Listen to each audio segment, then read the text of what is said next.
हमसे तो बढ़िया था कि कृष्ण जिसके सामने थे। तो हमसे जो श्रेष्ठ हो श्रेष्ठ है, पूजनीय है। जज साहब पर अगर एक भी केस लग जाए तो फिर उस सीट से हटा दिए जाएंगे। जब तक उनका फैसला नहीं हो जाता तब तक वो दूसरे का फैसला नहीं कर सकते, क्योंकि दोषी व्यक्ति दूसरे में खुद दोष कैसे देख लेगा? जो खुद पापी हो वो दूसरे को लगे पापी कहने। तो इसीलिए हम रावण, कुंभकर्ण, चाहे कंस हो, शिशुपाल हो, जितने भी राक्षस हैं, हम सबसे वो श्रेष्ठ हैं, क्योंकि वो सब परमात्मा के हाथों उनकी सदगति हुई है। परमात्मा को उन्होंने देखा तक नहीं, बोला है, लड़ा है उनसे। तो हम सबसे तो ठीक है, हम सब तो फोटो को देख करके काम चला रहे हैं, वो तो भगवान को देख करके अपना काम चला लिया। तो हम सबसे वो कहीं श्रेष्ठ है। इसलिए दुर्गा जी का कभी भी आप फोटो देखिएगा तो महिषासुर पास में ही होता है। फोटो से आप फाड़ के तो उसको निकाल नहीं सकते।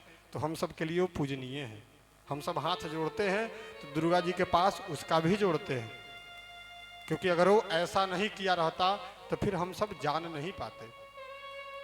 तो गया, रात्रि की समय थी और भगवान कृष्ण को पता था कि द्रौपदी के 5 जो पुत्र हैं वो आज के बाद अब नहीं बचेंगे।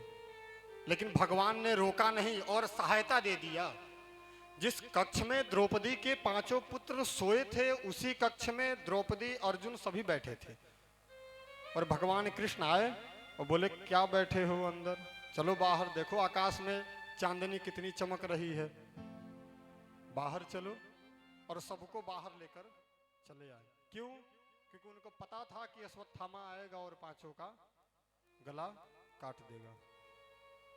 तो सच्चाई, भगवान भी, विधाता जो लिख देते हैं उसमें भगवान भी हस्तक्षेप नहीं करते। कोई भी भगवान हो, ब्रह्मा जी ने जो लिख दिया उसको फिर भगवान भी नहीं मिटते, भगवान और सहायता कर देते हैं। भगवान अगर चाहते तो द्रौपदी के 5 पुत्रों को बचा सकते थे, लेकिन नहीं बचाए, क्योंकि विधाता ने लिखा था कि इनकी आयु आज ही समाप्त है। और भगवान अपने विधान में बदल फेर नहीं करते। फिर सभी को बोले, चलो बाहर चलो, कक्ष से बाहर आनंद लो, खुले आकाश का, आसमान का, तारे चमक रही है। और सब लोग बाहर गए और अश्वत्थामा कक्ष में प्रवेश कर गया। और सभी सोए हुए थे, क्योंकि चेहरा देखने के बाद तो लोग पहचान ही जाएगा कि भीम तो हो नहीं सकता, बच्चा है। सब सोए हुए थे और सब चादर ढके हुए थे।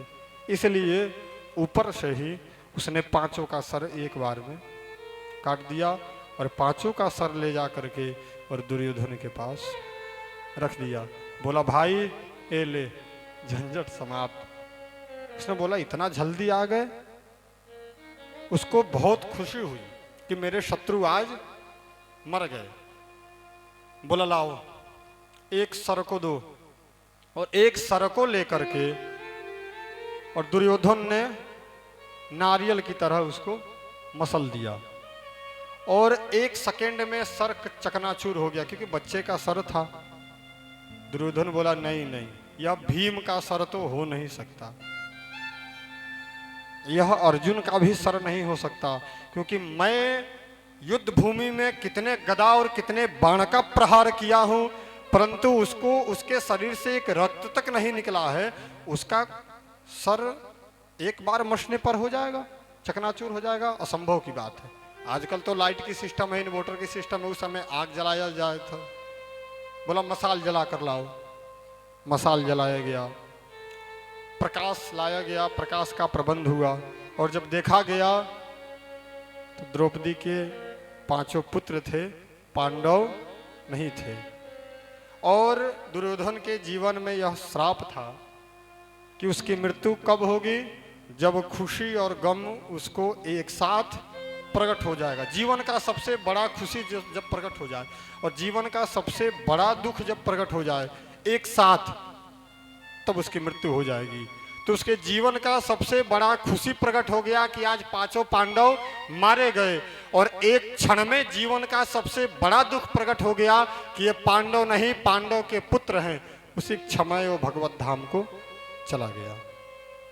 भगवान के द्वारा जो भी मारे जाते हैं वो डायरेक्ट भगवान के धाम को चले जाते हैं।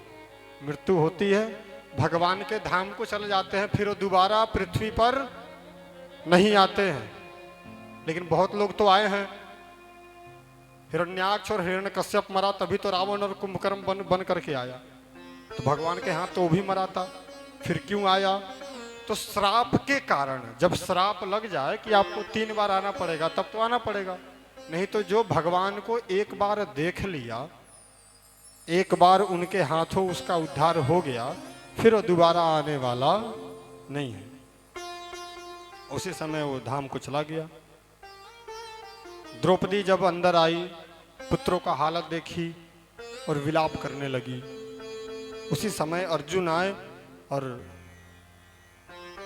पास में हमारे जो चीज रहता है, व्यक्ति ही नहीं, हमारे पास में अगर चाकू रहता है ना तो उसका भी असर पड़ता है। एक चाकू का भी असर पड़ता है। श्रीमद् वाल्मीकि रामायण का प्रसंग है। एक समय की बात थी, एक महात्मा बहुत तपस्या कर रहे थे। एक महात्मा बहुत तपस्या कर रहे थे और इतने कठिन तपस्या किए कि उनके तपस्या से देवताओं के जो राजा इंद्र हैं वो भी डगमगा गए कि कहीं वो मेरा स्वर्ग ही न छीन ले। इसलिए देवराज इंद्र ऊपर से नीचे आए उन महात्मा के पास और राजा का वेश धारण कर लिए। किसका वेश? राजा का। और एक तलवार ले जा करके महात्मा को दे दिए। बोले महात्मा, हम कुछ देर में आ रहे हैं, तब तक आप मेरे तलवार की रक्षा करते रहिए। यह सब उपाख्यान कथा समझने के लिए है। दे दिए। इसलिए हमारे पास में अगर पॉकेट में भी हमेशा अगर धूम्रपान आदि रहता हो तो फिर समझिए फिर भगवान तो नहीं वास कर सकते। भगवान को वास करने के लिए पॉकेट में भगवान का माला, चंदन, तुलसी होनी चाहिए। असर पड़ता है संग का। महात्मा इतने बड़े तपस्वी थे कि देवता के जो राजा इंद्र है वो भी डगमगा गए और नीचे आए और उनको एक तलवार दिए। बोले महात्मा, मैं कुछ देर के बाद आ रहा हूं, आप इसकी रक्षा करिए। और देवता के राजा तो इंद्र थे, वो यहाँ से गए का गए ही रह गए, दोबारा आए नहीं। अब महात्मा सोचे बड़ी सुंदर तलवार है, अगर हम ध्यान में बैठ गए, कोई इसको चुरा के ले गया और फिर कहीं वो राजा आकर के हमसे मांगने लगे तो हम उसको क्या देंगे। इसके कारण वो जप करना भूल गए, तप करना भी भूल गए। फिर कुछ देर के बाद सोचे इस तलवार में थोड़ा निकाल के तो देखे जो कितना सुंदर है, कितना बढ़िया है। उन्होंने तलवार को निकाला तो देवराज इंद्र का तलवार था, चमचमा रहा था, बहुत सुंदर है। वो जंगल में तो थे ही तपस्या के लिए, तो जो पेड़ पर चढ़ कर के फल तोड़ करके खाते थे वो तलवार से ही तोड़ने लगे क्योंकि हथियार पास में आ गया। अब एक बार तोड़ते थे वृक्ष ही कट करके गिर जाता था क्योंकि सब देवराज इंद्र की वो माया थी। अब उनको उसी में मजा आने लगा कि हम जब चाह रहे हैं वही कट जा रहा है, बहुत आनंद आने लगा।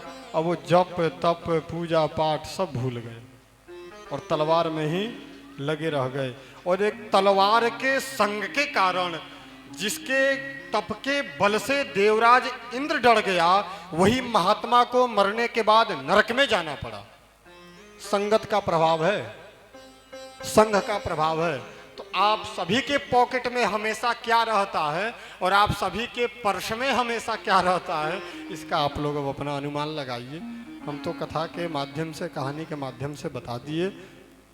सुनना समझना डॉक्टर का काम है, दवा लिखना मेडिकल वाले का काम है, दवा देना। बाकी आपकी इच्छा हो आप फाड़ करके खाए या ना खाए, वो आपकी इच्छा है, उसमें हमारी इच्छा कुछ नहीं चल सकती।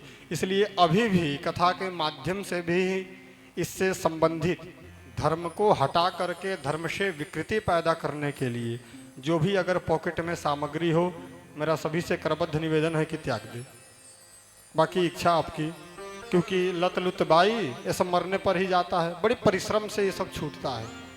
दोष मिट सकता है, स्वभाव नहीं मिट सकता। दोष मिट जाएगा। दोष के लिए कई अनुसारे पूजा जप तप नियम है।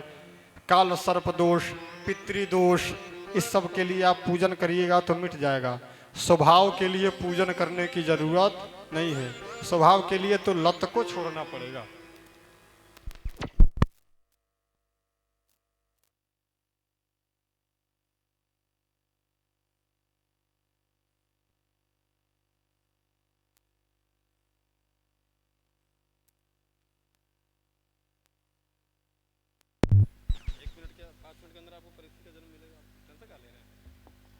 हरिओम।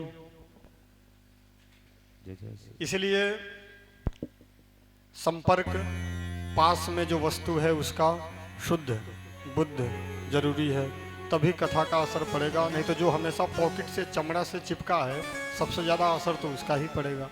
तो आप सोचिए, फिर अश्वत्थामा, उधर दुर्योधन की मृत्यु हुई और अर्जुन ने प्रण कर लिया कि इस बालक के हत्यारे को जहां भी हो, जो भी हो, कोई भी हो, उसको मैं मृत्यु दंड दूंगा द्रौपदी के सामने। और पत्नी के सामने कोई अगर कोई बात कह दे और बात पूरा ना हो तो उसका जीवन पूछिए उसी से कैसा बीतता है। इसीलिए पत्नी के सामने बोले थे कि द्रौपदी तुम चिंता मत करो, इसका जो भी दोषी हो उसको मैं कड़ा से कड़ा दंड नहीं, डायरेक्ट मृत्यु दंड दूंगा। यह मैं धनुष अपना गांडीव उठा करके वचन देता हूं, प्रण करता हूं। और उन्होंने खोज करके निकाला, क्योंकि अर्जुन, देखिए महाभारत रामायण में जितने भी है ना सहायता करने वाले, बंदर भालू अर्जुन नकुल सहदेव, यह सब इंसान नहीं, परमात्मा ही है, परमात्मा का सहायता करने के लिए। जैसे एक आदमी तो आता है लेकिन उसके पीछे 4-4 बॉडीगार्ड आते हैं, बुलाया तो एक ही को जाता है लेकिन बहुत सारे आते हैं। उसी प्रकार परमात्मा आते हैं तो वैसे उनकी सहायता की जरूरत किसी को नहीं है, वो तो स्वयं सामर्थ्यवान है, परंतु लोक में लीला करने के लिए वो आते हैं। और इसीलिए उसने प्रण किया और खोज करके अश्वत्थामा को निकाल लिया। और अश्वत्थामा को घसीटते हुए और द्रौपदी के पास लेकर के अर्जुन आए और मृत्यु दंड देना चाहते थे। लेकिन कोई भी निर्णय ले, जीवन में जितने भी मेरे उम्र के जो मेरे भाई यहाँ बैठे हैं, जो भी हो, जिसको भी बड़ा व्यक्ति टोकने वाला हो तो भगवान से शुक्र मनाइए कि कोई ना कोई टोकने वाला, रोकने वाला है। नहीं तो जिस बाग में माली नहीं होता फिर उस बाग का कोई इज्जत नहीं होता। कोई तोड़ लेगा, कभी भी तोड़ लेगा, कभी भी उखाड़ लेगा, कभी भी फेंक देगा। इसी प्रकार अर्जुन से सब बड़े बड़े थे और अर्जुन सबसे राय लेकर के ही कोई काम करते थे। तो अकेले तो पत्नी के सामने प्रण तो कर चुके थे कि मैं मृत्यु दंड दूंगा, लेकिन देने के समय वो सबको बुलाए, भाइयों को, भगवान कृष्ण को, बोले इसको मैं बोल चुका हूं कि तुमको मैं मृत्यु दंड दूंगा, मैं क्या करूं। भगवान कृष्ण बोले कि देखो क्या करना चाहिए क्या नहीं करना चाहिए। फिर आ गई बात ग्रंथ, शास्त्र क्या कहता है। तो शास्त्र तो कहता है कि बालक के हत्यारे को कभी जिंदा छोड़ना नहीं चाहिए, उसको मार देना चाहिए, चाहे कोई भी हो। और एक जगह ग्रंथों में लिखा है कि ब्राह्मण चाहे जितना भी पापी हो उसको मृत्यु दंड नहीं देना चाहिए। अब क्या किया जाए। बहुत ऐसी बातें आपको ग्रंथों में मिलेगी जो एक से एक विपरीत मिलेगा। लिखा है कि भगवान के प्रसाद को प्रसाद नहीं समझना चाहिए। किसके? भगवान के प्रसाद को। भगवान के प्रसाद, आज आपका एकादशी का व्रत है और भगवान के प्रसाद में अगर बूंदी की लड्डू बनी हो और आपके हाथ में आ जाए तो आप क्या करिएगा? दुविधा में तो फंस गए। एकादशी है, खाएंगे तो फंस जाएंगे। और भगवान के प्रसाद हाथ में आने के बाद जितना देर हम विलंब करते हैं उतने पाप हमको लगते हैं। भगवान के प्रसाद का कभी अनादर नहीं करना चाहिए। और भगवान के प्रसाद में अन्न बुद्धि नहीं रखनी चाहिए कि ये बेसन का है तो ये इसका है तो ये उसका है। प्रसाद है। तो तो उस समय क्या करे कि हमारा एकादशी भी बच जाए और भगवान के प्रसाद का अनादर भी न हो। तो दो कारण हैं, दो रास्ते हैं इस दोनों से बचने के लिए। एक तो भगवान का प्रसाद समझ करके खा जाइए, बुद्धि मत ना चाहिए कि ये बेसन का है, ठीक, क्योंकि प्रसाद में कोई दोष नहीं है। प्रसाद तो आपके व्रत को और बढ़ा देगा, उपवास करने की जो क्षमता है और बढ़ा देगा।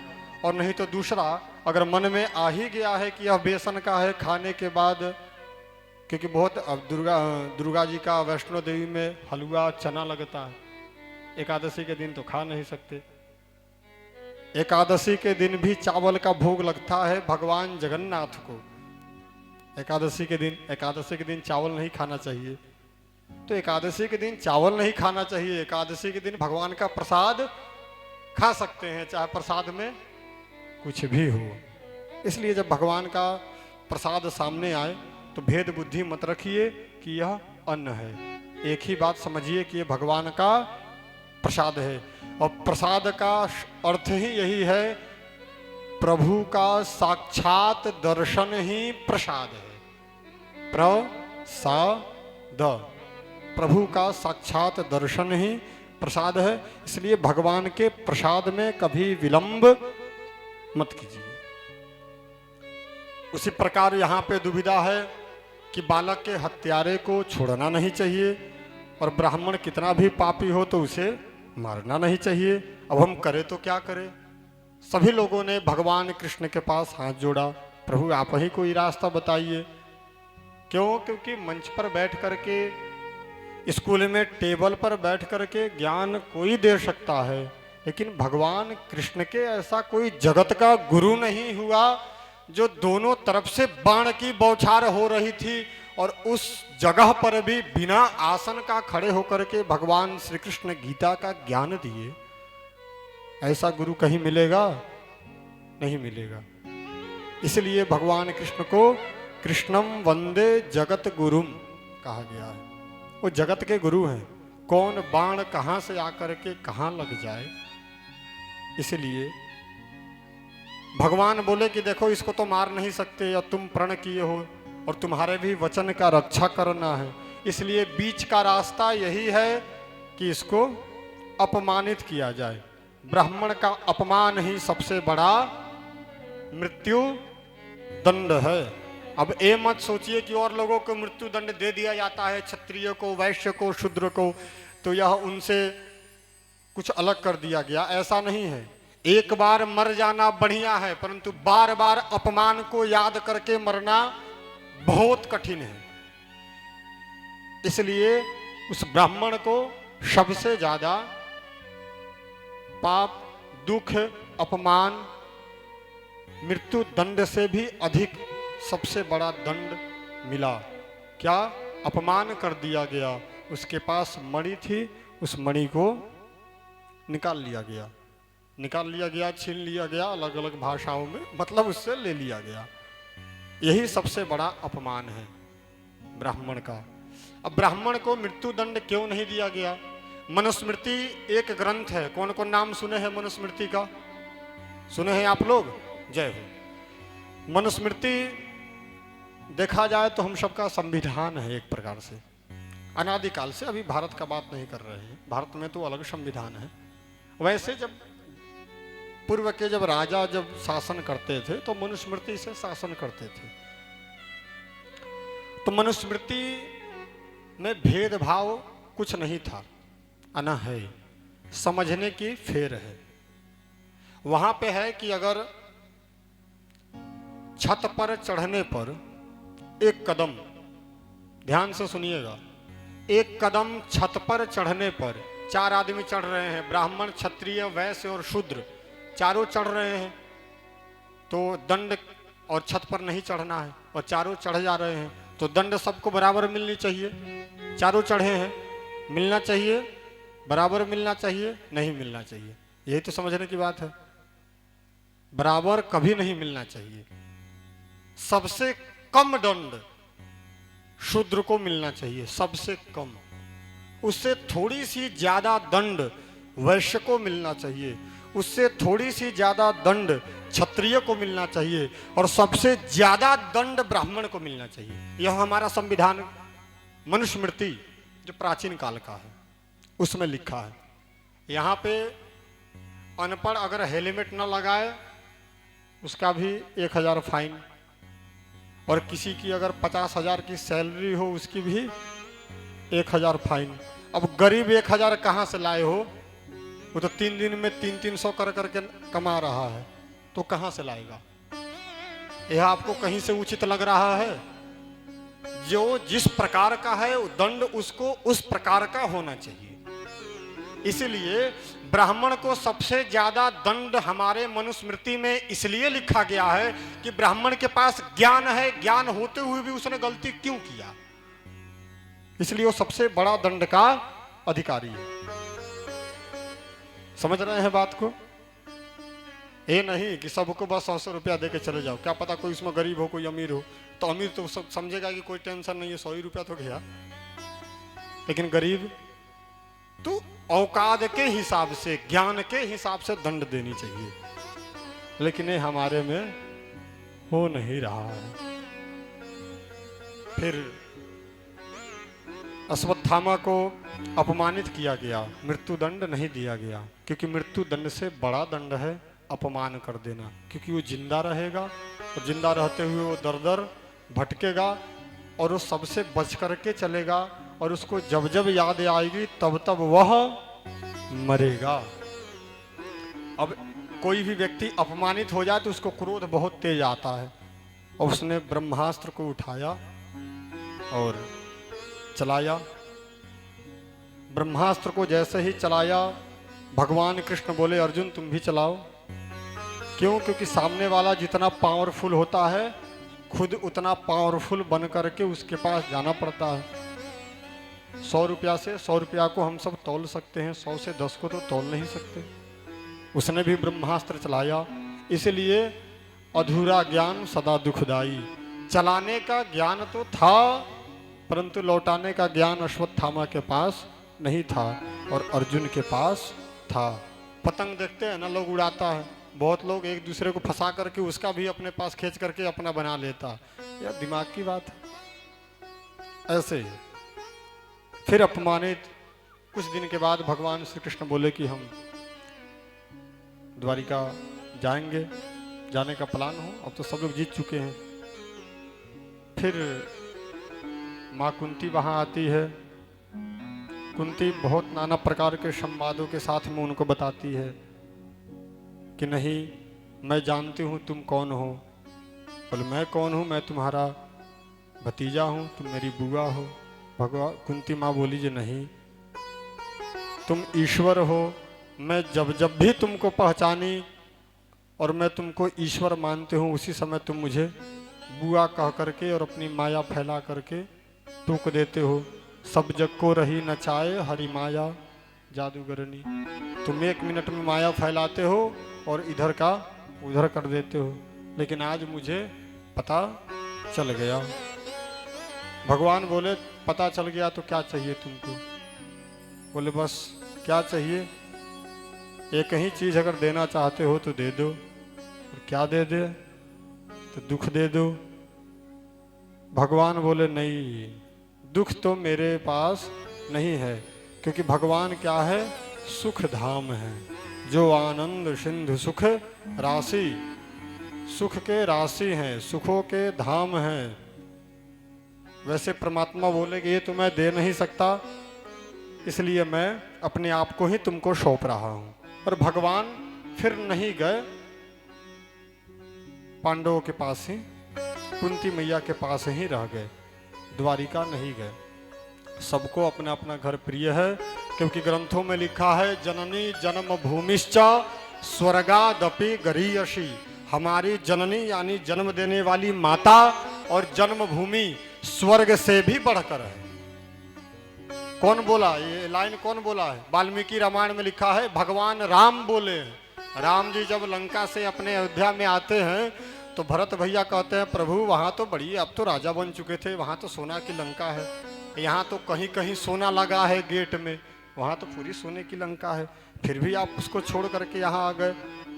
तब भगवान बोले कि सोना का लंका था, परंतु जननी और जन्मभूमि स्वर्ग से भी बढ़कर है, इसलिए सबको अपना घर प्रिय है। बोलिए राधे रानी सरकार की, तीनों लोकन से न्यारी हो राधा रानी हमारी। आइए तालियों का सहयोग करते हुए सभी भक्त, और जिसको भी हार गए हों भैया वो अपना पाम पाम फरेरे कर लिए हों। तीनों लोकन से न्यारी राधा रानी हमारी, लोकन से न्यारी राधा रानी हमारी, रानी हमारी ठकुरानी हमारी, रानी हमारी ठकुरानी हमारी। तीनों लोकन से न्यारी राधा रानी हमारी, लोकन से न्यारी राधा रानी हमारी।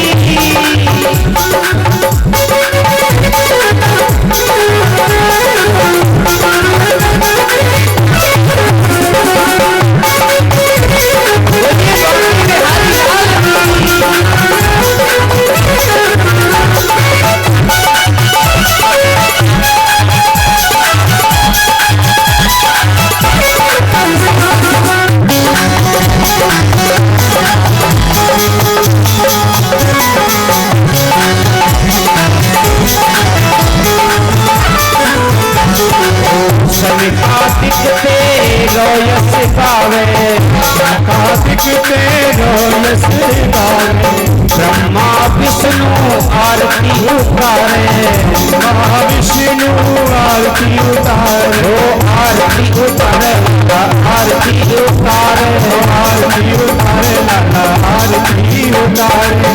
इंद्र लगावे गुहारी, इंद्र लगावे गुहारी राधा रानी हमारी, लोकन से न्यारी राधा रानी हमारी।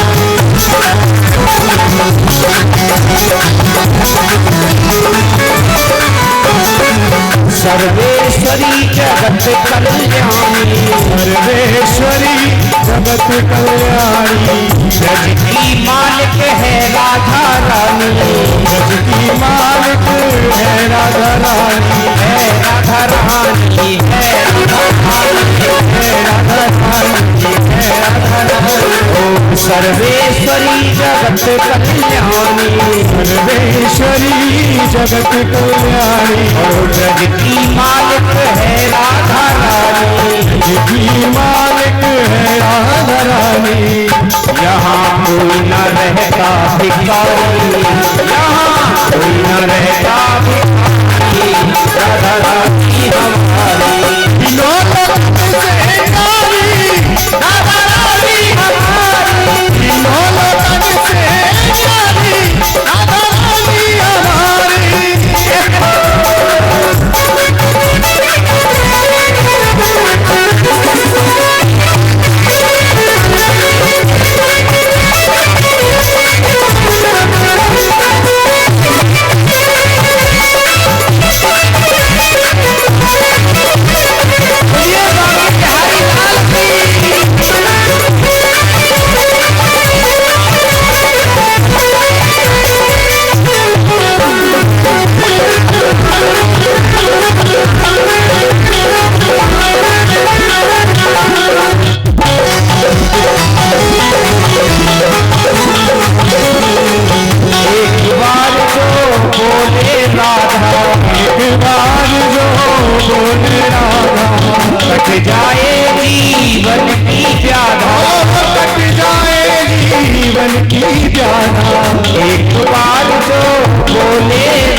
जाए जीवन की व्याधा, जाए जीवन की व्याधा। अरे कृपा करो महारानी, कृपा करो महारानी, रानी हमारी, कृपा करो महारानी, राधा रानी हमारी। अरे तीनों लोकल से प्यारी राधा रानी हमारी, मन से प्यारी राधा रानी।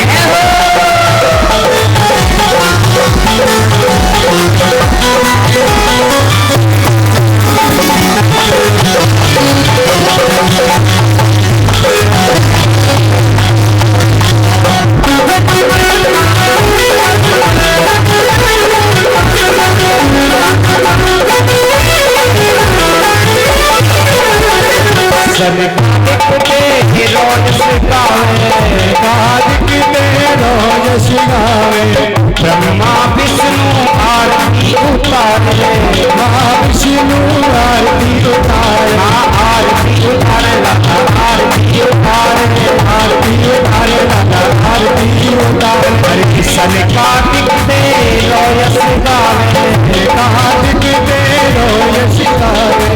ब्रह्मा विष्णु आरती उतारे, ब्रह्मा विष्णु आरती उतारे। अरे इंद्र लगावे बुहारी, इंद्र लगावे बुहारी राधा रानी हमारी, लगावे बुहारी राधा रानी हमारी। तीनों लोकल से प्यारी राधा रानी हमारी, तीनों लोकल से प्यारी राधा रानी हमारी। से प्यारी राधा रानी हमारी, राधा रानी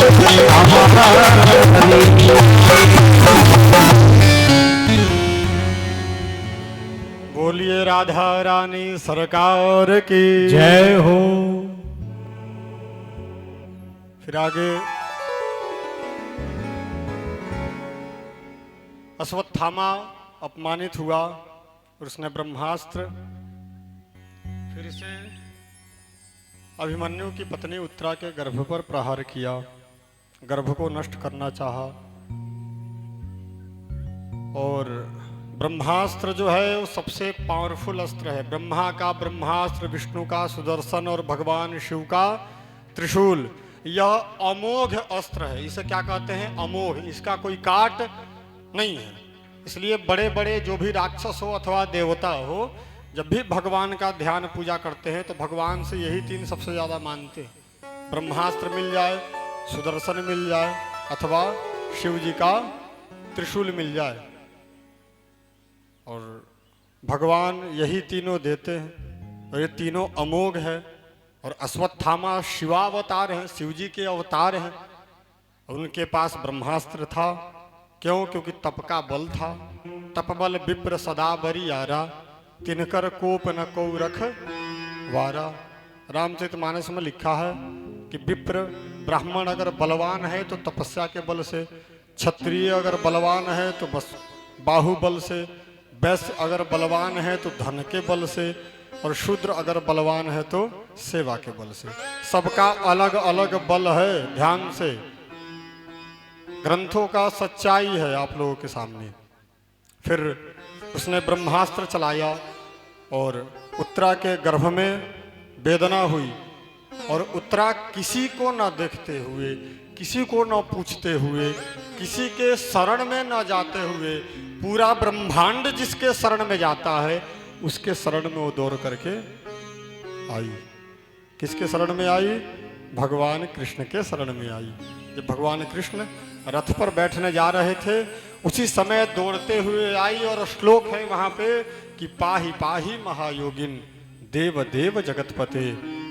हे प्रभु, हे योगेश्वर, हे पूरे ब्रह्मांड के पति, मैं आपके शरण में आई हूं। और यह चालाकी है। 500 रुपया 10 जगह झोला छाप डॉक्टर के पास खर्चा करने से बढ़िया है कि एक बार 5000 किसी MBBS के पास खर्चा कर दे, समय भी बच जाए और आदमी स्वस्थ भी हो जाए। एक बार गलती द्रौपदी तो की थी लेकिन यहाँ पे उत्तरा नहीं की। द्रौपदी कब की थी? जब द्रौपदी का साड़ी खींचा जा रहा था तो उसने भगवान को नहीं बुलाया, पहले अपने पति को बुलाई। उस परमेश्वर को नहीं बुलाई, पति को बुलाई। पति जब गर्दन झुका लिए, सब जगह देखी, कोई सहायता के लिए नहीं आया। फिर उसने दोनों साड़ी अपने हाथ से पकड़ लिया, अपने बल पर घमंड। ध्यान से इस कथा को, अपने बल पर घमंड। और फिर कह रही है कि हे द्वारिकाधीश जल्दी आओ, हे कन्हैया जल्दी आओ। लेकिन कन्हैया नहीं आए उस समय भी। क्यों? क्योंकि कन्हैया सोचते हैं बुला तो हमको रही है, लेकिन अपने हाथ से भी अपना साड़ी पकड़ी है कि कहीं कन्हैया न आए तो खुल ना जाए। यानी कि उसको हम पर भी पूरा विश्वास नहीं है। और इसी का फल कि जब खींचा गया, हाथ से साड़ी छूट गई, एक हाथ से पकड़ी रही, एक हाथ उठा करके कन्हैया को बुलाती रही, फिर भी कन्हैया नहीं आए। जब समझ गई कि अब बचने वाला नहीं है, अब दोनों, इसीलिए हम सब जब जयकारा लगाते हैं तो गणेश जी महाराज की जय, चाहे हम सब स्कूल में भी लगाते हैं वंदे मातरम, एक हाथ से लगाते हैं। लेकिन जब भी एक शब्द एक भगवान का आता है उस समय दोनों हाथ उठता है। किसका? नमः पार्वती पतये हर हर महादेव। यहाँ पे दोनों उठता है, यानी सरेंडर। बुलाए तो हम सबको है, लेकिन हमको पता है कि हमारा रक्षा कौन करेगा। इसलिए उसने एक हाथ उठा करके भगवान को बुलाया, फिर भी भगवान नहीं आए। जब समझ गई कि अब बचने वाला नहीं है, तब उसने दोनों हाथ उठा करके भगवान को बुलाया। और भगवान को आना नहीं पड़ा, भगवान कण कण में है, भगवान आए नहीं। जो साड़ी थी उस साड़ी में ही भगवान प्रवेश कर गए। और भगवान का शरीर कैसा है? ब्रह्मांड से भी बड़ा है। तो सोचिए कि जब भगवान साड़ी बन जाए तो साड़ी कितना बड़ा हो जाएगा, ब्रह्मांड से बड़ा नहीं हो जाएगा? तब भगवान आए। तो 10 जगह चक्कर खाने से बढ़िया है कि डायरेक्ट बड़े आदमी का पाँव, जब भीख ही मांगना है तो प्रधानमंत्री के पास दीजिए। भीख ही मांगना है तो बड़े से मांगिए कि दोबारा मांगना न पड़े। और यही काम यहाँ उत्तरा ने किया। उसके घर के सब कुटुंब मौजूद थे, लेकिन जब पेट में वेदना हुई तो उन्होंने दूसरे को नहीं कहा, डायरेक्ट भगवान श्री कृष्ण के चरणों में पकड़ करके कि देव देव देव देव महायोगिन, देव देव जगतपते, हे जगत के पति, हे योगीश्वर, आप मेरा रक्षा कीजिए। बोले क्या रक्षा करे? बोले इस उदर में इस पांडव वंश का अंतिम चिराग है, इसके बाद कोई नहीं है। अगर यह नहीं रहा तो फिर पांडव वंश को कोई पानी देने वाला नहीं बचेगा। इसलिए मेरी प्राण भले चल जाए, लेकिन इस शिशु का आप रक्षा कीजिए। भगवान बोले कि बढ़िया बात है, रक्षा करेंगे, लेकिन एक कारण है। क्या कारण है? तो पतिव्रता स्त्री को दूसरा पुरुष स्पर्श नहीं कर सकता, चाहे वो कोई भी हो। पतिव्रता स्त्री को दूसरा कोई पुरुष स्पर्श नहीं कर सकता, वो खुद नहीं करने देगी, क्योंकि वो पतिव्रता स्त्री है। उनका सती अनसुईया का ब्रह्मा विष्णु महेश पुत्र बन करके गए हैं, आप लोगों को सब पता है कहानी। जा करके क्या मांगे हैं कि हमको दूध चाहिए। बोले दूध चाहिए तो लो, तो नहीं, हम तुम्हारे स्तन से दूध पान करेंगे। ब्रह्मा विष्णु महेश, एक पत्नी के वश में सब कोई है हो, ये बात मानना पड़ेगा। माँ लक्ष्मी, माँ सरस्वती और माँ काली, तीनों लोग बैठ करके विचार कर रहा था कि पूरे दुनिया में हम तीनों से बड़ा कोई पतिव्रता नारी नहीं है। तीनों प्लान कर रहे थे, तीनों विचार कर रहे थे। नारद जी आए, नारद जी का काम तो यही है, अपना तो घर नहीं। बोले ऐसा नहीं है, आप तीनों से भी बढ़ कर के नीचे है। कौन? मां अनसुईया सबसे बड़ा पतिव्रता है। बोले अच्छा, अब निश्चित है कि हमसे कभी भी बड़ा वृक्ष नहीं चाहेगा कि छोटा वाला आगे बढ़े। एक परमात्मा को छोड़ करके कोई नहीं चाह सकता।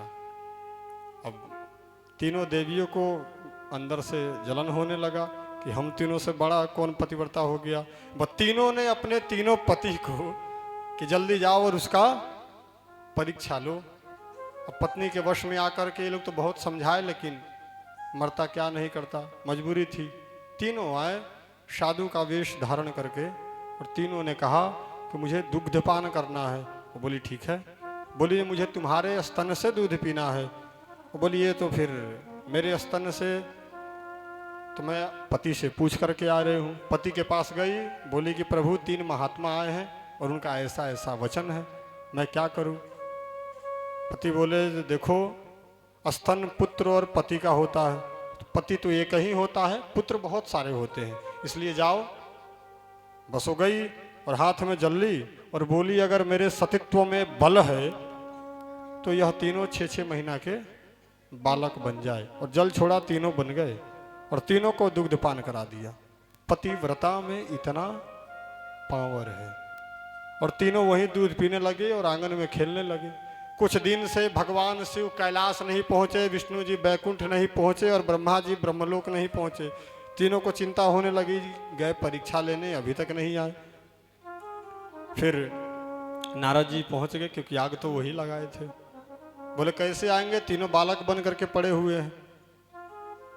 तो फिर आकर के तीनों देवियों ने माता का निवेदन किया है, प्रणाम किया है और तीनों को मांगा है। तब जाकर के तीनों अपने अपने धाम को आए हैं। तो पतिव्रता स्त्री तो ऐसी होती है, बिना पति से पूछे कुछ नहीं कर सकती। तो भगवान कृष्ण बोले कि देखो इसके लिए तो मुझे तुम्हारे गर्भ में प्रवेश करना पड़ेगा, गर्भ की रक्षा के लिए। मैं क्या करूं। तो उत्तरा बोली कि प्रभु मैं जानती हूं आपको, आप जगत के पति हैं। किसके पति हैं? जगत के पति हैं। इसलिए आप किसी को भी स्पर्श करें उसका सत्व भंग नहीं होता है। खासियत है परमात्मा की। वो जगत के पति हैं, जगत के पिता है और जगत के पुत्र हैं, जगत के गुरु भी हैं। कृष्णम वंदे जगत गुरुम। वो सब कुछ है क्योंकि वो सब कुछ करने में सामर्थ्यवान है। फिर भगवान बोले ठीक है, उत्तरा अपने अंदर मातृभाव प्रकट करो। और भगवान अंगुष्ठ रूप धारण करके उत्तरा के मुख के द्वारा गर्भ में प्रवेश किए और ब्रह्मास्त्र को रोक दिए।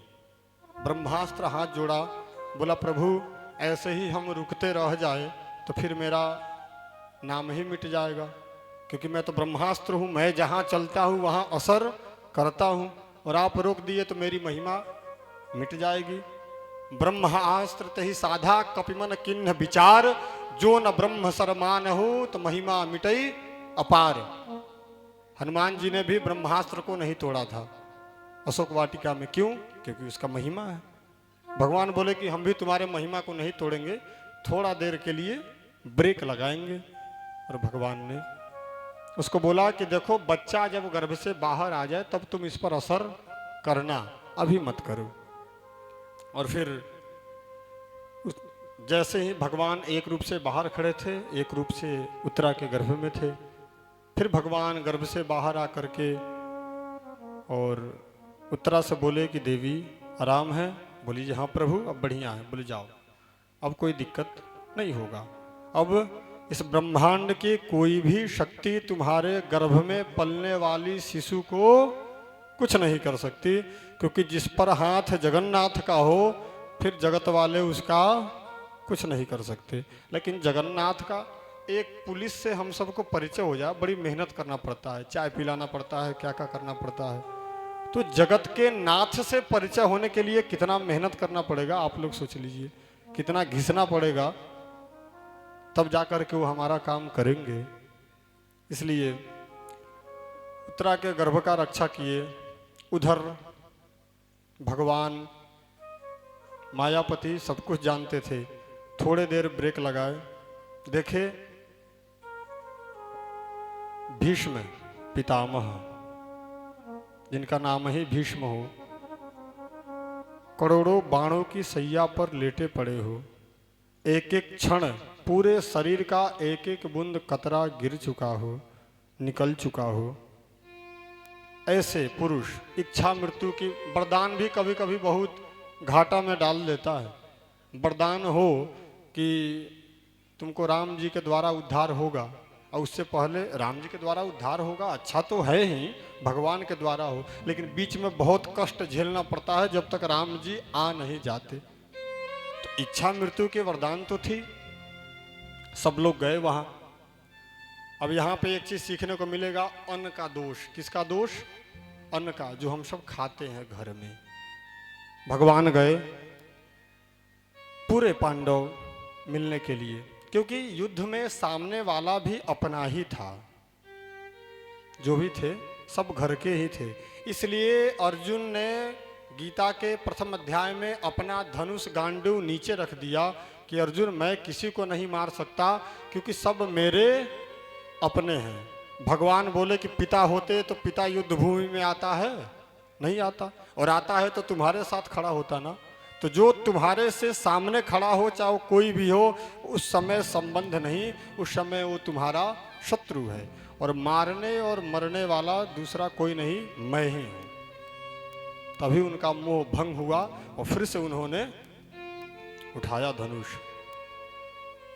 और भगवान पहुंचे, पूरे पांडव पहुंचे भीष्म पितामह के पास। यहाँ पे बहुत सुंदर भगवान की युधिष्ठिर जी को ज्ञान मिला है। एक और बात, हम व्यास तो हैं, पीठ पर बैठे हैं, परंतु हम अभी बच्चे हैं, उम्र अभी ज़्यादा नहीं है, तो बुजुर्गों पर असर थोड़ा कम पड़ेगा। अनादि काल से होता है कि बच्चा है, क्योंकि भगवान कृष्ण जो गीता का ज्ञान दिए, उस ज्ञान से अर्जुन तो संभल गए, लेकिन युधिष्ठिर जी को कुछ असर नहीं पड़ा। और वही ज्ञान यहाँ भीष्म पितामह जब युधिष्ठिर जी को दिए हैं तो वही सब समझ गए हैं। कारण क्या है? दाढ़ी का असर है।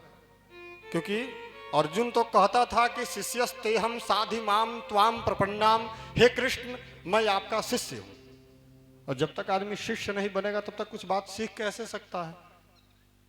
और युधिष्ठिर जी कहते थे ये हमारा गुरु थोड़ी है, तो घर का है। इसलिए भगवान कृष्ण से कुछ सीख नहीं पाए। भीष्म पितामह सोए हुए थे, सभी को खोजने सभी ओर देखे, कोई नहीं दिखा। बोले अर्जुन कहाँ है? बोले कौन? बोले आज बिना रथ के आए हो? नहीं प्रभु, हम तो रथ से ही आए हैं। तो तुम्हारा सारथी कहाँ है? बोले सारथी? सारथी कन्हैया तो हाँ, तो यही है। तो भगवान कृष्ण प्रणाम किए, पितामह प्रणाम करते हैं। भीष्म पितामह बोले जो कन्हैया कहाँ थे? चोरी वाली काम तुम्हारी छूटने वाली नहीं है। पास में भी आ रहे हो तो पीछे से छुप के खड़े हो रहे हो, सामने आओ। बाद में भगवान श्री कृष्ण युधिष्ठिर जी को बोले कि युधिष्ठिर जी आप इनसे कुछ सीखिए, इनकी अंतिम समय है, और मरने के समय जब दुनिया की सच्चाई दिखती है तो आदमी सच सच बात बोलना चालू कर देता है। तो अब इनका जाने का समय है, इसलिए है युधिष्ठिर जी अब आप भीष्म पितामह से कुछ सीखिए। और भगवान कृष्ण भीष्म पितामह को भी कहते हैं कि हे भीष्म पितामह आप इनको उपदेश करिए। भीष्म पितामह बोले कि प्रभु जो युद्ध के भूमि में उपदेश किया है उसके सामने मैं क्या बोलूं? आपके सामने मैं क्या बोल सकता हूं? बोले आपको बोलने की जरूरत नहीं है, बोलूंगा तो मैं ही, लेकिन सहारा आपके शरीर का लूंगा। कथा में आप सुने हैं कि हम व्यास जी को भगवान बोले हैं, भगवान वेदव्यास बोले हैं, लेकिन वेदव्यास भगवान नहीं है। व्यास जी जो हैं वो व्यास जी हैं, फिर उनको भगवान का अवतार मानते क्यों हैं? तो भगवान अपना ग्रंथ लिखने के लिए व्यास जी के शरीर में प्रवेश करके और ग्रंथ की रचना किए, इसलिए उनको भगवान का अवतार मान लिया गया। जन्म से वो भगवान के अवतार नहीं है। जैसे मूर्तिकार मूर्ति बनाता है तो पत्थर जब से रहता है तभी से उनको हम प्रणाम नहीं करते, लेकिन वो जब बढ़िया आकृति दे देता है और वही जब मंदिर में आकर के बैठ जाते हैं और जब हमारा विश्वास हो जाता है तो वही मूर्ति हमारा भगवान हो जाता है। तो भगवान जब जिसमें प्रवेश करे जिस काम के लिए, इसीलिए क्योंकि इंसान की सामर्थ्य नहीं है भगवान का कथा लिखना, इंसान का सामर्थ्य नहीं है भगवान का कथा कहना, और इंसान की सामर्थ्य भी नहीं है कि भगवान की कथा सुनना। इसका मतलब ये नहीं कि हम भगवान हैं अथवा आप भगवान हैं। हमारे अंदर जो बैठा है, जो इधर से बोल रहा है और उधर से सुन रहा है, वो परमात्मा है। इसलिए अपनी कथा लिखने के लिए भगवान ने व्यास जी के शरीर को चुना, जैसे भगवान राम जी अवतार लेने के लिए राजा दशरथ को चुने कि चलो हम इनके घर में आएंगे, अयोध्या में आएंगे, उसी प्रकार उन्होंने व्यास जी को चुना और उनके शरीर में भगवान प्रवेश किए और पुराणों की रचना किए। क्योंकि भगवान क्या क्या किए हैं भगवान को ही पता होता है, हम सबको कुछ पता नहीं होता है। आज कितने लोग यहाँ बैठे होंगे जिनको 19 का पहाड़ा 18 का पहाड़ा नहीं याद होगा, सब इंग्लिश मीडियम वाले हैं, याद नहीं होगा।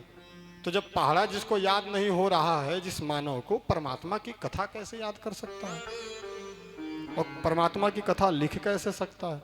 इसीलिए भगवान ही सब कुछ करते हैं। हमको भी याद, वैसे तो क्षमता पढ़े हैं हम, थोड़ा मोड़ा पढ़ते रहते हैं, उसी का देन है कि आज हम यहाँ पे अलग अलग ग्रंथों से हम बोल पा रहे हैं। लेकिन फिर भी बोलने की जो शैली है, बोलने का जो कला है, वाणी है, सब परमात्मा दे रहे हैं विराजमान होकर के, वरना आप लोग भी यहाँ बैठ करके सुन नहीं सकते। तो भगवान बोले भीष्म पितामह से कि भीष्म पितामह, आपको कुछ करने की जरूरत नहीं है, मैं ही आपके शरीर में प्रवेश करूंगा और आप युधिष्ठिर जी को ज्ञान दीजिए।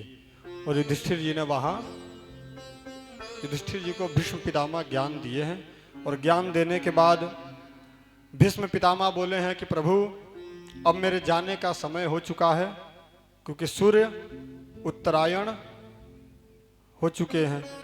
2 अयन है, उत्तरायण और दक्षिणायन, 2 पक्ष है, शुक्ल पक्ष और कृष्ण पक्ष, 12 मास है।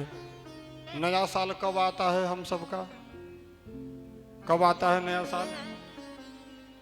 किसी को पता है? 1 जनवरी? नहीं। कब? इस सृष्टि की रचना कब हुई? सृष्टि का रचना ब्रह्मा जी किस दिन से किए, किस तिथि से किए, किस पक्ष से किए? बताइए, है किसी को पता? सब हैप्पी न्यू ईयर मनाएंगे हो। चैत्र मास के शुक्ल पक्ष के प्रतिपदा तिथि को ब्रह्मा जी के द्वारा इस सृष्टि का निर्माण हुआ।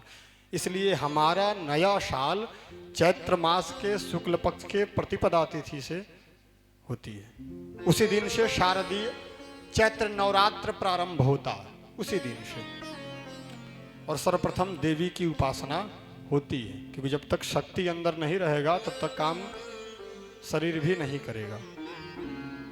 फिर भगवान उपदेश देने के बाद बोले, जब प्रभु आप सामने खड़ा हुइए, क्योंकि वहां पे बोले तो हैं भीष्म पितामह कि जब सूर्य उत्तरायण होगा तभी हम प्राण को त्यागेंगे, परंतु यहाँ पे अर्थ है कि जो उत्तरा के गर्भ की रक्षा करने के बाद जब मेरे पास भगवान श्री कृष्ण आएंगे तब हम शरीर को त्यागेंगे, यही उत्तरायण है।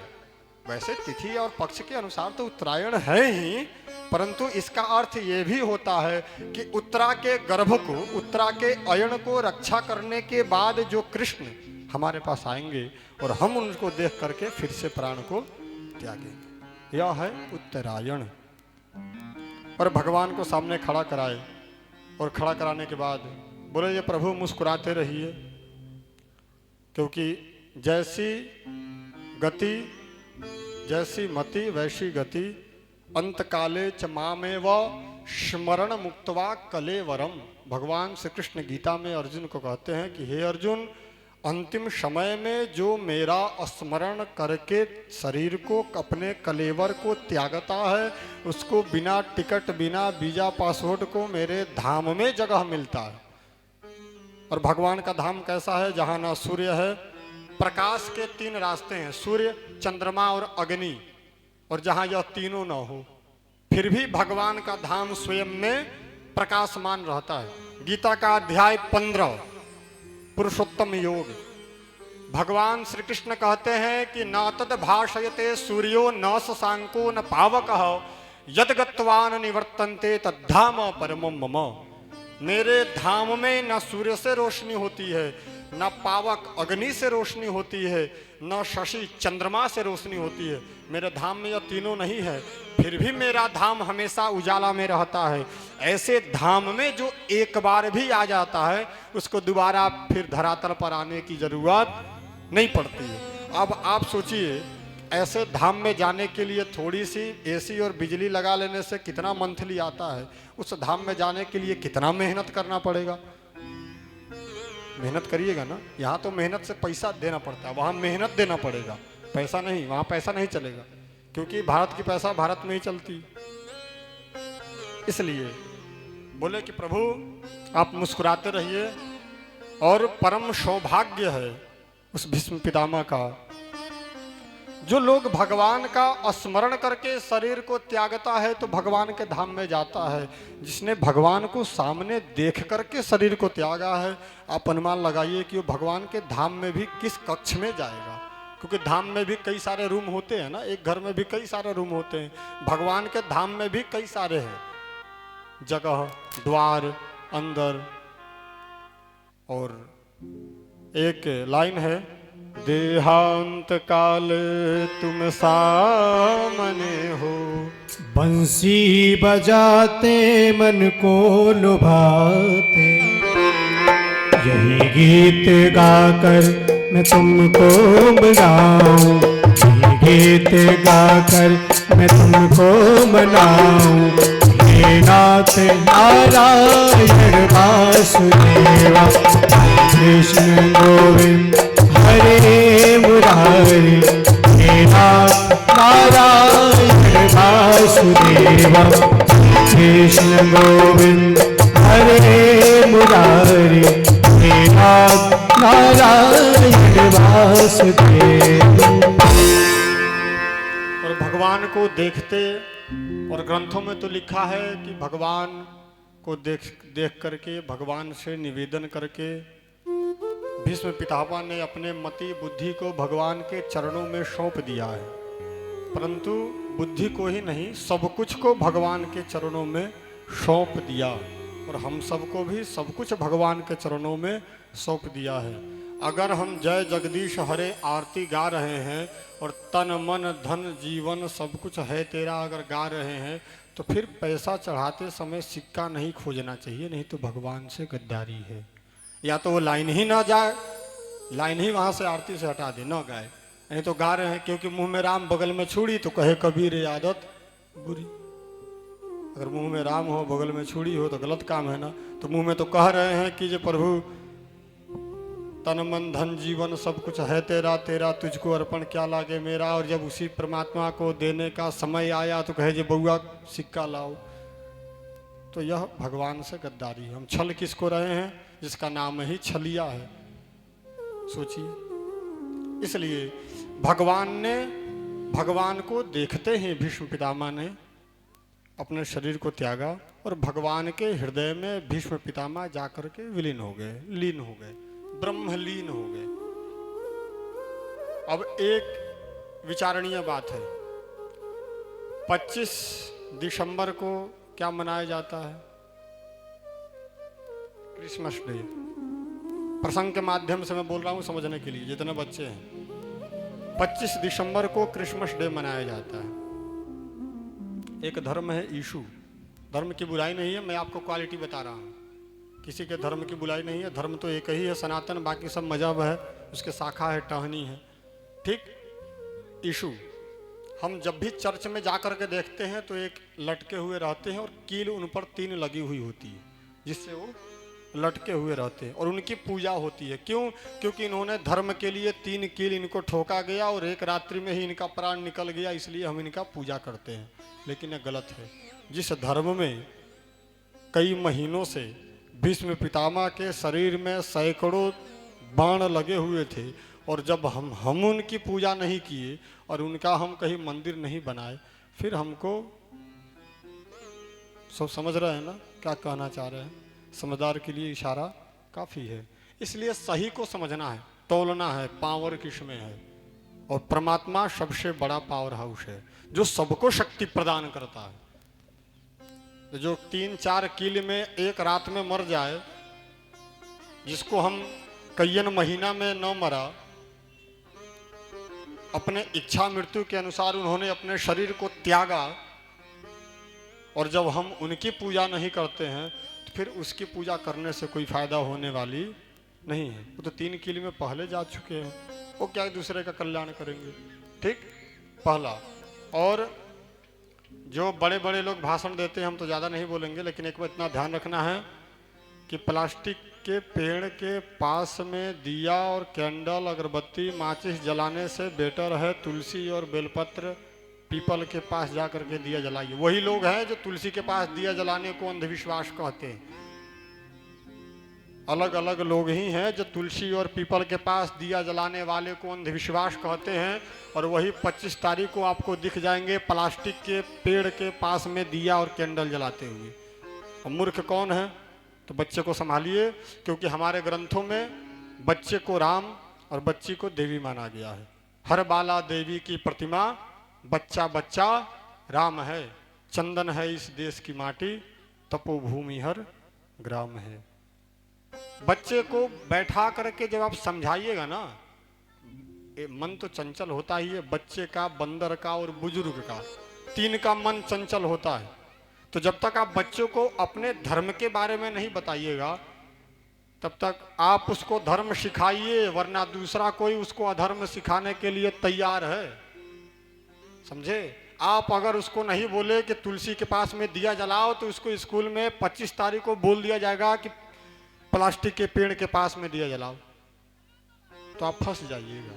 इसलिए दूसरा अधर्म सिखाए उससे पूर्व हम सबको धर्म सीखना और सिखाना है। इसलिए सबको किताब खरीद लेना है रामचरितमानस और पढ़ना है, क्योंकि रामचरितमानस पढ़ेंगे तभी पता चलेगा। एक रामचरितमानस में इतना विषय है, इतना पावर है कि एक अगर पुत्र चाहे कि हमको पिता के साथ कैसा व्यवहार करना चाहिए तो वो कर सकता है उस ग्रंथ के माध्यम से।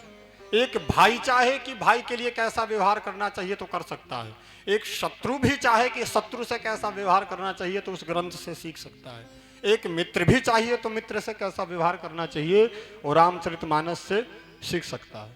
और इतने सरल सुंदर सुशील ग्रंथ को अगर हम न पढ़े, बच्चों को पढ़ाइएगा कि देखो राम जी ने संपत्ति को त्याग दिया, भरत ने उस संपत्ति को ठोकर मार के राम के पास गया, इसका मतलब है कि भाई बड़ा होता है, संपत्ति बड़ा नहीं होता, तब बच्चा के दिमाग में जाएगा। वरना वही बच्चा आने वाले समय में 1 एकड़ जमीन के लिए, 1 गज जमीन के लिए उसी भाई का मर्डर कर देगा।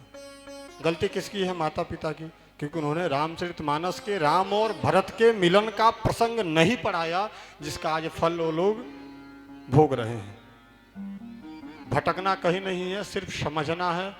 साधन सबके पास में है। फिर भगवान जब भीष्म पितामह भगवान के धाम को गए, भगवान भी यहाँ से अपने द्वारिका चले गए। मुझे दास बनाकर रख लेना भगवान तुम अपने चरणों में, भगवान तुम अपने चरणों में, भगवान तुम अपने चरणों में, मुझे दास बनाकर रख लेना भगवान तुम अपने चरणों में, मुझे दास बनाकर रख लेना भगवान तू अपने चरणों में, ओ मुझे दास बनाकर रख लेना।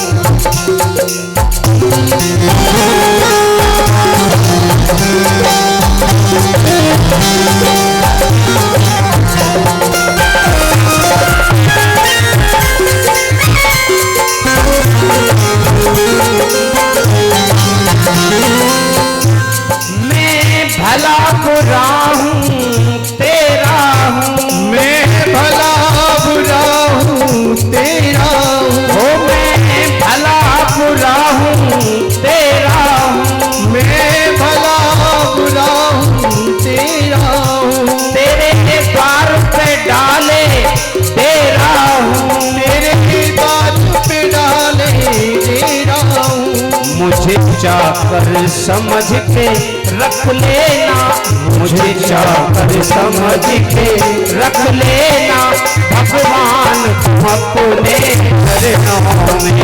मुझे दास बना कर रख लेना, भगवान तुम अपने चरणों में। हरि बोल।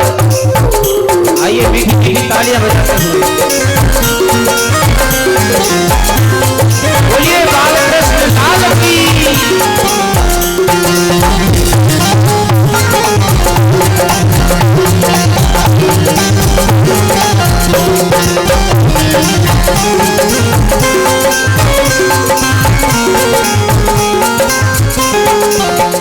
जब अधम से अधम को तारा है, जब अधम से अधम को तारा है, प्रभु उसमें नाम हमारा है, प्रभु उसमें नाम हमारा है।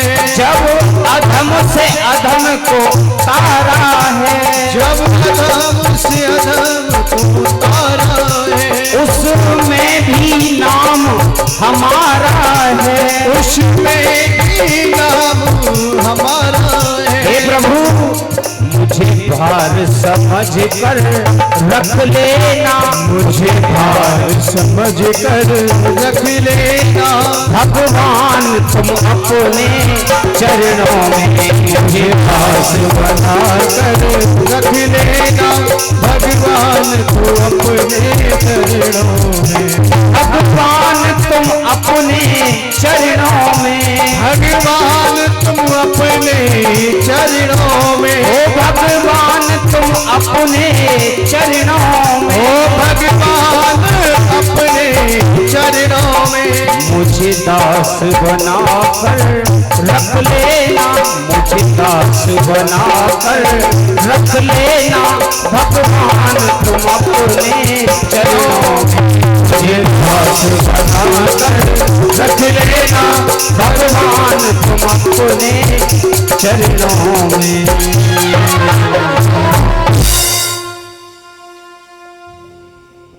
फिर आगे सौनक जी प्रश्न करते हैं सूत जी से कि सूत जी उस लड़के का क्या हुआ जिसका भगवान गर्भ में रक्षा किए। बोले बढ़िया सुंदर प्रश्न किए हो। उस लड़के का समय आने पर सकुशल जन्म हुआ। जन्म तो हुआ लेकिन लड़का मूर्छित पैदा हुआ और उसमें चेतना नहीं रही। कुछ देर के बाद उसकी नेत्र खुली। वो सबके गोद में जाता तो था लेकिन चेहरे के तरफ देखता था। क्यों देखता था? तो भगवान को खोजता था, जिस भगवान ने आकर के मेरे गर्भ में मेरी रक्षा की थी वो कहाँ है, उनको खोजता था। और इसलिए वो सबके चेहरे के तरफ देखता था, वो सबका परीक्षा करता था, परीक्षार्थ देखता था, इसलिए उसका नाम परीक्षित पड़ा। भगवान को भी जब पता लगी, भगवान भी द्वारिका से कुर्ता टोपी धोती जो भी फर्ज बनता है लेकर के आए और जैसे ही परीक्षित को गोद में रखे और परीक्षित ने भगवान को देखा, उसी समय परीक्षित जोर जोर से हंसने लगा। बच्चा क्योंकि पहचान गया कि जिन्होंने मेरे गोद में मेरी रक्षा की थी वो यही है, सांवली सूरत मुरली, उसने पहचाना। और फिर भगवान कृष्ण वहाँ से द्वारिका फिर चले गए और अकेले नहीं गए, अर्जुन को साथ में लेकर के गए। और कुछ महीनों बाद जब भगवान परम धाम को पधार गए और अर्जुन आया तो युधिष्ठिर जी बोले कि अर्जुन तुम क्यों उदास हो? तो बोले प्रभु उदास का कारण एक ही है कि जिसके बल से हम सब बलवान थे वो आज हम सबको छोड़ करके चले गए। यानी भगवान श्री कृष्ण इस धाम को छोड़ करके चले गए। और मैं जिन गोपियों को लेकर के जा रहा था तो रास्ते में भीलों ने मुझे लूट लिया। जिस भगवान की कृपा से मैंने युद्ध जीता, जिस भगवान की कृपा से मैंने भगवान शंकर के साथ युद्ध किया, और भगवान शंकर को भी युद्ध में संतुष्ट किया। आज वो भगवान छोड़ करके चले गए और आज मुझे वन में रहने वाले जिनके पास सिर्फ डंडा होता है, उन्होंने डंडे दिखा करके मुझे अर्जुन को हरा दिया। इसका मतलब है कि पुरुष बलि नहीं होत है, समय होत बलवान, भील ने लूटी गोपिका, वही अर्जुन वही बाण। इसलिए शंकराचार्य जी कहते हैं कि धन जन यौवन गर्व व्यर्थ है, मुह मुदगर स्तोत्र। एक स्तोत्र है आदि गुरु शंकराचार्य जी के द्वारा लिखा गया, उसमें कहते हैं कि धन बल यौवन गर्व व्यर्थ है, पल में हरने को विधि समर्थ है। धन का बल, जवानी का बल, खून का बल, पैसा का बल, इस पर गर्व करना व्यर्थ है, क्योंकि एक क्षण में वो परमात्मा समर्थ है सबको हरने के लिए, और आज वही हर लिया। और आज परमात्मा उस अर्जुन के साथ नहीं थे, उस भीलों के साथ थे। इसलिए परमात्मा जिसके साथ हो जाए, उसके पास एक डंडा ही क्यों ना हो, वो पूरे ब्रह्मांड को जीत सकता है। और परमात्मा जिसके पास ना हो, उसके पास बहुत सारे अस्त्र शस्त्र हो, फिर भी वो किसी को जीत नहीं पाएगा। और जैसे यह बात पता लगी राजमाता कुंती को कि भगवान कृष्ण धराधाम को छोड़ करके चले गए, जैसे राम के वियोग में राजा दशरथ ने शरीर को तत्क्षण त्याग दिया, उसी प्रकार कुंती माता को जैसे पता लगा कि भगवान कृष्ण धराधाम को छोड़ के चले गए, एक क्षण भी नहीं बिताया और कुंती माता ने भी अपना शरीर तुरंत त्याग दिया। उनका शरीर जल में प्रवाहित हो गया, जल बन गया। आगे कुछ समय बाद बड़े होते हैं परीक्षित, अपना राजगद्दी राजपाट संभालते हैं, और राजा का यह दायित्व होता है कि नगर नगर में जा जा करके प्रजा का समाचार ले, हाल ले। ऐसा नहीं कि हाँ कुर्सी पर बैठे रह गए और राजा बने हुए हैं। पहले के राजा थे, नगर में भ्रमण करते थे। वो भ्रमण करते करते गए और रास्ते में उनको एक अजीब दृश्य दिखा। आप सबको पता है, एक गाय, एक बछड़ा और एक काला कलर का पुरुष मारता था, पैर कटा हुआ था, गाय भी रोती थी, बछड़े भी रोता था, और पुरुष जो था काले कलर का, वह दोनों को दंड देता था। और एक बात और ध्यान रखिएगा, पृथ्वी पर जब भी आपत्ति पड़ती है तो पृथ्वी गाय का रूप धारण करती है। किसका? गाय का। और वो भगवान के पास जाती है और भगवान से निवेदन करती है। इसलिए अगर पृथ्वी को देखना हो तो गाय माता को देख लेना चाहिए। जो जिसका रूप होता है वही तो धारण करके जाता है।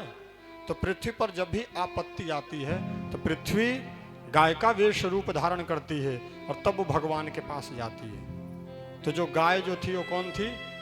पृथ्वी। कलयुग के कारण पृथ्वी पर अत्याचार बढ़ चुके थे, इसलिए पृथ्वी रुष्ट होकर के और कलयुग के द्वारा वो दुख पा रही थी। अब पीछे जो वृषभ था, जो बैल था, बछड़ा था, धर्म का स्वरूप क्या है? बैल। धर्म पर जब भी आपत्ति आती है तो धर्म भगवान के पास किस रूप में जाता है? बैल के रूप में। इसलिए बैल का संस्कृत में वृषभ कहते हैं और धर्मावतार कहते हैं। अगर धर्म को देखना हो तो बैल को देखना चाहिए, पृथ्वी को देखना हो तो गाय को देखना चाहिए। क्यों? क्योंकि सब कुछ जो है, गावो विश्वस्य मातरः, गाय विश्व की माता है। पाप तो हम सब बहुत कर रहे हैं भैंस पाल करके, वैसे जीव को तो पालना चाहिए ही, वो तो उस पर खर्चा करना चाहिए, वो जीव है, कृपा करनी चाहिए, परंतु गाय को भी रखना चाहिए, गाय को भी पालना चाहिए। है आपके पास? बस तो यही तो है। रक्षा हम नहीं करेंगे तो कौन कसाई करेगा? वो तो पीछे पड़ा हुआ है मारने को। रक्षा हमको करनी है, धर्म हमको सिखाना है, वरना वो मार के अधर्म सिखा देगा। और गाय विश्व की माता है, एक गाय के पूजा करने से ब्रह्मांड के संपूर्ण जितने भी भगवान के अवतार हैं सबकी पूजा हो जाती है। अगर किताब का ग्रंथ का बात मानिएगा तब गाय वसुओं की पुत्री है, रुद्रों की माता है, और बैल साक्षात धर्म है, और अधर्म तो उल्टा मान लीजिए भैंसा। बैल अगर धर्म है तो अधर्म भैंसा है। और आपके घर में बैल है कि भैंसा है, या विचार करिए, गाय है कि भैंस है, विचार करिए और उसके हिसाब से अपना जीवन संभालिए, क्योंकि भविष्य अपने हाथ में है। ऊपर से उतर करके परमात्मा आने वाले नहीं है। परमात्मा डंडा लेकर के आपको नहीं बताएंगे, आपके अंदर क्षमता देते हैं, बस परमात्मा का काम है। चरवाहा की तरह वो आपको नहीं बताएंगे, ठीक। और हम सब के सामने जो बोल रहा है, जो कह रहा है, जो सुन रहा है, सब परमात्मा है, सब परमात्मा के अंश है। इसलिए सबका बात मानना चाहिए। जो सत्य हो, सही हो, धर्मानुकूल हो, सही रास्ते पर हो, उसी का। पिता भी गलत बोले तो पिता को भी तत्क्षण त्याग देना चाहिए। परीक्षित जी बोले कि बच्चा हम समझ गए, तुम दोनों को, ये जो पीछे जो पुरुष जो तुम दोनों को दंड दे रहा है, ये कौन है और तुम दोनों को दंड दे क्यों रहा है? तो दोनों गाय और बैल के रूप में जो धर्म और पृथ्वी थी, बोले कि प्रभु इसमें कोई किसी का दोष नहीं है। निज कृत कर्म भोग सब भ्राता, सब अपने कर्मों का फल है। हो सकता है हम सभी कहीं गलती किए हो कि यह पुरुष हम सबको दंड दे रहा है। वो पुरुष कौन था? कलयुग। कौन था? कलयुग था, क्योंकि वो आएगा। अच्छा, सबके मित्र होते हैं, जो जैसा होता है उस प्रकार से मित्र होता है। हमने कहीं ग्रंथों में नहीं पढ़ा कि कलयुग भैंसे को दंड दे रहा था, लेकिन ग्रंथ में पढ़ा है कि बैल को दंड दे रहा था, क्योंकि बैल क्या है? धर्म है, और भैंसा क्या है? अधर्म है। और ग्रंथों में लिखा है कि कलिना धर्म मित्रेण, कलयुग का मित्र कौन है? अधर्म। तो धर्म का तो साथ तो देगा नहीं, जब उसका मित्र ही अधर्म है तो अधर्म को ही चाहेगा बढ़ाने के लिए। इसलिए परीक्षित जी समझ गए कि आप साक्षात पृथ्वी हैं और आप साक्षात धर्म हैं, क्योंकि अच्छे लोग दूसरे की बुराई नहीं करते, वो अपना ही कमी ढूंढते हैं। तुम कौन हो? वो तुरंत अपना मुकुट उतारा और उनके चरण में रख दिया। बोला प्रभु मैं कलयुग हूँ। बोला तुम मेरे राज्य में कैसे आ? बोले प्रभु मैं जहाँ नज़र उठा के देखता हूँ सब जगह आप ही खड़े होते हैं, मैं जाऊँ तो कहाँ जाऊँ? और मैं नहीं आऊँगा तो फिर जब तक एक के बाद ही एक की प्रारंभ होती है, तो जब तक मैं नहीं आऊँगा तब तक सतयुग कैसे आएगा? मेरे आने और फिर मेरे जाने के बाद ही तो सतयुग आएगा। अच्छा, कलयुग की आयु कितनी है? अभी कौन सा युग चल रहा है? तेज से बोलिए, कौन सा? कलयुग। कौन सा कलयुग चल रहा है? कलयुग की भी संख्या है 28वां कलयुग चल रहा है। पंडित जी जब संकल्प पढ़ाते होंगे तो कहते होंगे अष्टाविंशति तमे कलियुगे कलि प्रथम चरणे। इस कल्प का 28वां कलयुग का प्रथम चरण चल रहा है, यानी कि इससे पहले 27 बार कलयुग बीत चुका है। समझे? हाँ। तो भगवान का अवतार कब होता है? हर एक युग में। जब जब होई धर्म के यानी बाढ़े असुर अधम अभिमानी, तब तब धरि प्रभु विविध शरीरा, हर ही कृपा निधि सज्जन पीड़ा। उधर भगवान श्री कृष्ण गीता में कहते हैं कि परित्राणाय साधूनाम विनाशाय च दुष्कृताम धर्म संस्थापनार्थाय संभवामि युगे युगे। युग युग में मैं धर्म की स्थापना करने के लिए आता हूँ। अब सोचिए 28 बार कलयुग बीत चुका है, सतयुग बीत चुका है, त्रेता बीत चुका है, तभी तो 28वां कलयुग चल रहा है।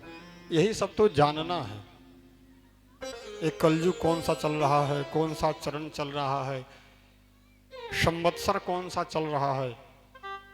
चंदन सही है, खाली राम नवमी में भगवा गमछा बांध के और फेसबुक पर पोस्ट करने से नहीं होगा। राम जी का आचरण पालन करके और राम का जो ग्रंथ रामायण है उसको पढ़ने से धर्म की रक्षा होगी। धर्म का सबसे बड़ा खतरा हम ही सबसे है। जानते कुछ नहीं है, मानते किसी का नहीं है। कल मैं देखा, कल जो मैं बोला वो आज पूरा हुआ नहीं। अपनी अपनी इच्छा है, सबकी इच्छा हो तो करे। अब मेरा काम है बताना, बाकी गड्ढे में गिरना हो तो गिरे। फिर उसने बोला कि प्रभु मैं तो जहां देखता हूं वहां आप ही दिखते हैं, मैं जाऊं तो कहां जाऊं? बोले तुम मेरे राज्य में नहीं प्रवेश कर सकते जब तक मैं हूं। कलयुग सोचा कि जब तक आप हैं हम प्रवेश नहीं कर सकते, तो एक ही उपाय है कि प्रजा पर असर तभी पड़ता है जब राजा पर असर पड़े। बोले प्रभु तो कोई तो स्थान दीजिए मुझे रहने के लिए। अब मैं स्थान का नाम लूंगा और फिर रात में कोई कहेगा कि मदिरा पान तो पुराने जमाने से है, वो तो देवताओं से चल रहा है। बहुत सारे लोग मिल जाते हैं जो पीने वाले होते हैं, तो पक्ष तो लेंगे ही, सब लोग अपना पक्ष लेता है। तो अगर रात में कहने लगे सब लोग आप ही से बोलेंगे, आपसे बोलेंगे चाहे इनसे बोलेंगे, रात में कहने लगे कि मदिरा तो शुरू से चलता है, किताबों में हमने पढ़ा है, रामायण में देखा है। देखिए धर्म अधर्म शुरू से है, क्योंकि भगवान के हृदय से धर्म की उत्पत्ति और भगवान के पीठ से अधर्म की उत्पत्ति हुई है। ये शुरू से रहेगा और है। आपको किसको मानना है आपके ऊपर है, आपको धर्म को मानना है कि अधर्म को मानना है। ठीक, तो कलयुग को कहां कहां जगह दिया गया आप लोगों को पता है। जहां मदिरा पान होता हो, वेश्या होता हो, जुआ इत्यादि खेला जाता हो, जहां हत्या अहिंसा इत्यादि होती हो, हिंसा होती हो। अब आप सोचिए, अब आप कहिएगा कि नहीं यह पुराने जमाने से चलता आ रहा है और यह सही है, तो फिर आपकी इच्छा जाने। लेकिन एक बात और ध्यान रखिए, जीवन काल में एक दारू पीने वाला व्यक्ति जीवन काल में 20 दारू पीने वाला बना देता है। जीवन काल में एक सिगरेट बीड़ी पीने वाला जीवन काल में 20 पिलाने वाले को बना देता है। अगर हम सब भगवान के भक्त हैं तो जीवन में अगर 20 हमसे कोई भगवान का भक्त न बने तो फिर हम भगवान के भक्त हो नहीं सकते। इससे तो बढ़िया वो है जिसका असर 20 पर पड़ जा रहा है, क्योंकि उसमें निष्ठा उतना श्रद्धा रखता है। आप उसको मना करिएगा तो 10 उसका फायदा बताना आपको चालू कर देगा, आपका बात ही नहीं सुनेगा। तो जब ऐसे गलत लोग भी अपने जीवन काल में 20-25 अपने जैसे बना देते हैं, तो हम सब जितने इस पंडाल में बैठे हैं सब भगवान के भक्त हैं, तभी तो कथा सुन रहे हैं। और हम सब अगर अपने जीवन काल में 20 भगवान के भक्त की उत्पत्ति तैयारी नहीं किए, फौज तैयार नहीं किए, तो फिर धर्म तो हारता ही है। वो तो भगवान आकर के जिता देते हैं, बाकी धर्म तो हार ही जाता है अंत में, क्योंकि जब संख्या ही अधर्म की बढ़ जाएगी। अब वो गिड़गिड़ाने लगा, बोला प्रभु जैसा चेहरा देखे वैसा ही आपने हमको जगह दे दिया, क्योंकि कलयुग भले खराब है परंतु कलयुग को भी यह सब अच्छा नहीं लगा। ना मदिरा पान अच्छा लगा, ना विश्यालय अच्छा लगा, ना हिंसक जगह अच्छा लगी, उसको कोई अच्छा नहीं लगा। वो बोला कोई तो एक तो बढ़िया चीज दीजिए। परीक्षित जी बोले तुम्हारे में अच्छा क्वालिटी तो है नहीं, बढ़िया दाम दोगे तभी तो बढ़िया चीज लोगे। जैसा तुम्हारा शरीर है, चरित्र है, जैसा तुम्हारा व्यवहार है और जैसे तुम्हारी खूबी है वैसा हम तुमको स्थान दे दिए। बोला प्रभु एक खूबी हमारे में है, क्या है?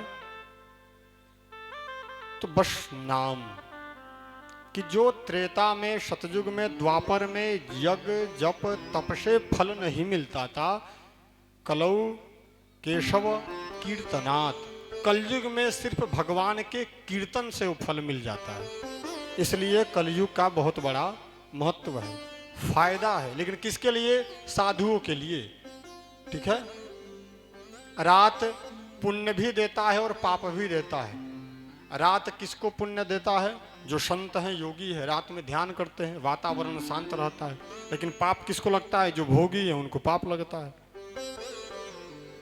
इसीलिए कलयुग जो है दूसरों के लिए खराब है, परंतु जो भगवान के भक्त हैं उनके लिए तुलसी बाबा लिखे हैं कि कलयुग समयुग आन नहीं जो नर कर विश्वास।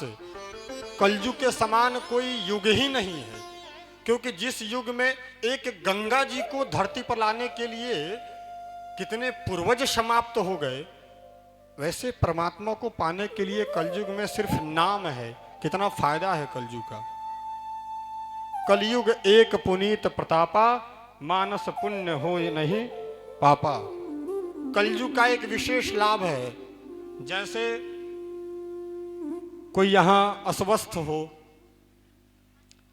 किसी के पैर से ना चला जाता हो और उसको गिरिराज जी की परिक्रमा करने की इच्छा हो और वो मन से भगवान से कहे कि प्रभु हमको इच्छा तो है परंतु हम चल नहीं पा रहे हैं, तो उसको गिरिराज जी की परिक्रमा का फल मिल जाता है। यह कलयुग की खूबी है।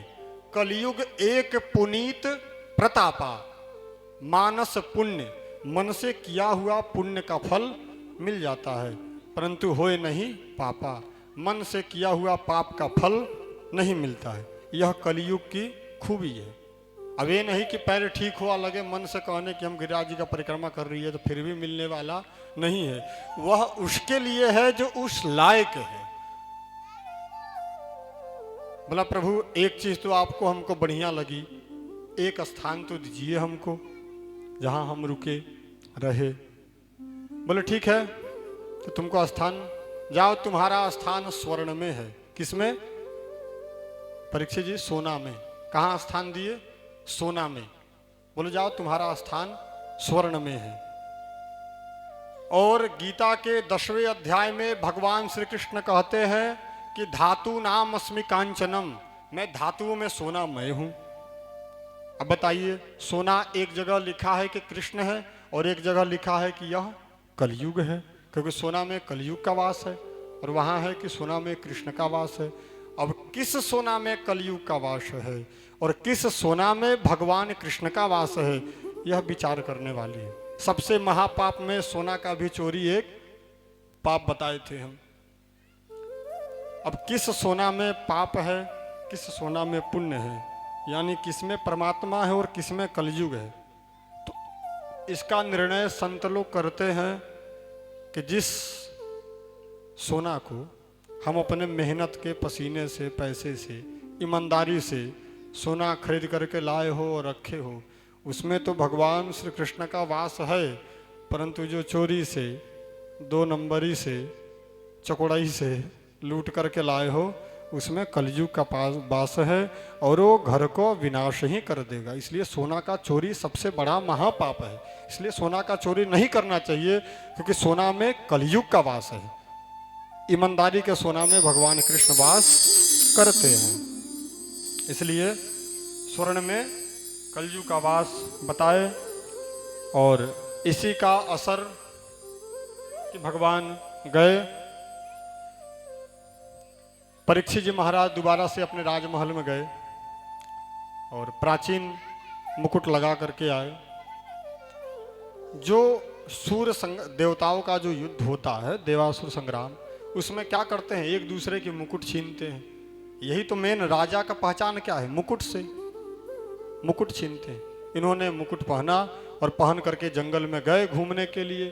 कलयुग का प्रभाव सोना में पड़ा, उनको लगी प्यास और वो असली महात्मा को नकली समझ लिए। जीवन का सबसे बड़ा भूल असली को नकली समझ लेना और नकली को असली समझ लेना।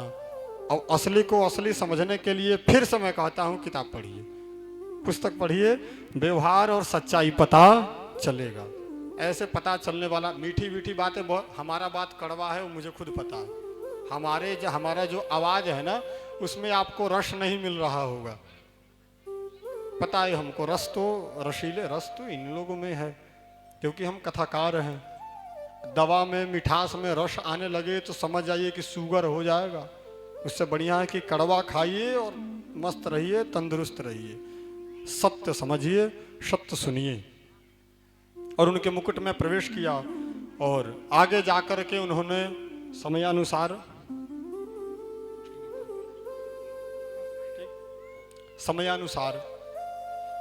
उन्होंने महात्मा से पानी मांगे। महात्मा ने उनको पानी नहीं दिए क्योंकि वो समाधि में थे। अपमान, उनको स्वयं को अपमान महसूस हुआ। उन्होंने तुरंत मरा हुआ सर्प दिखा, उस सर्प को उठा करके उन्होंने महात्मा के गले में डाल दिया। 5-6 शिष्य जाकर के महात्मा के पुत्र श्रृंगी को बोले, श्रृंगी ऋषि नदी से ही श्राप दे दिए कि जिसने मेरे पिता के गले में मरे हुए सांप को डाला है, आज से 7वें दिन इसी सर्प के पूर्वज तक्षक के काटने से उनकी मृत्यु हो जाएगी।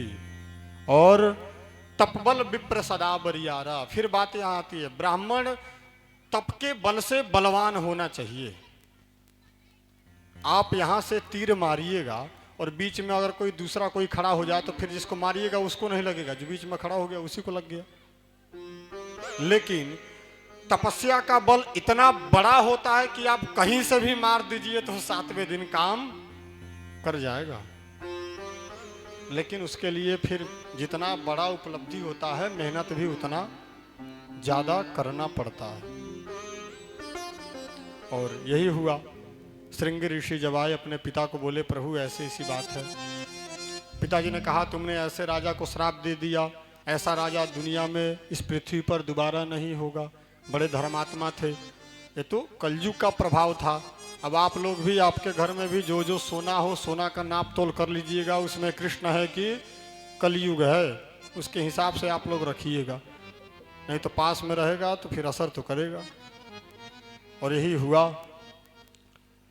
महात्मा बोले अपने कुछ शिष्यों को कि जाओ और परीक्षित को संकेत सूचना दे दो कि आज से तुम्हारी 7वें दिन मृत्यु हो जाएगी।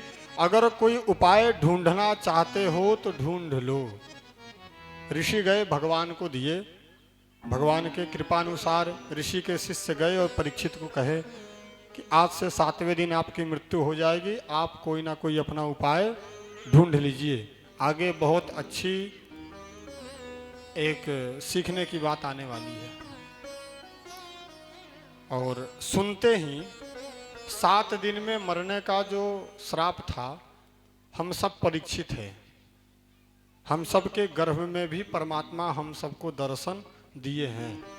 यह ग्रंथ पढ़ने पर पता चलता है कि गर्भ में जब हम सब चिल्लाते हैं कि प्रभु अब यहाँ से बाहर करो, बाहर निकलने के बाद हम तुम्हारा भजन करेंगे, तो परमात्मा गर्भ में रहते हैं।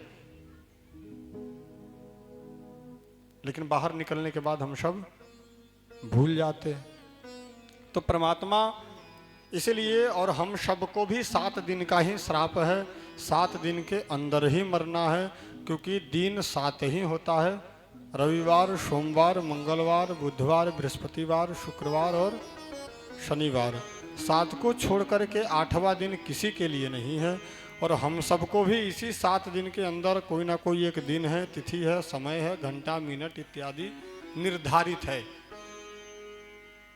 इसलिए जैसे परीक्षित उपाय अब ढूंढ रहे हैं, वैसे हम सबको भी उपाय ढूंढना चाहिए।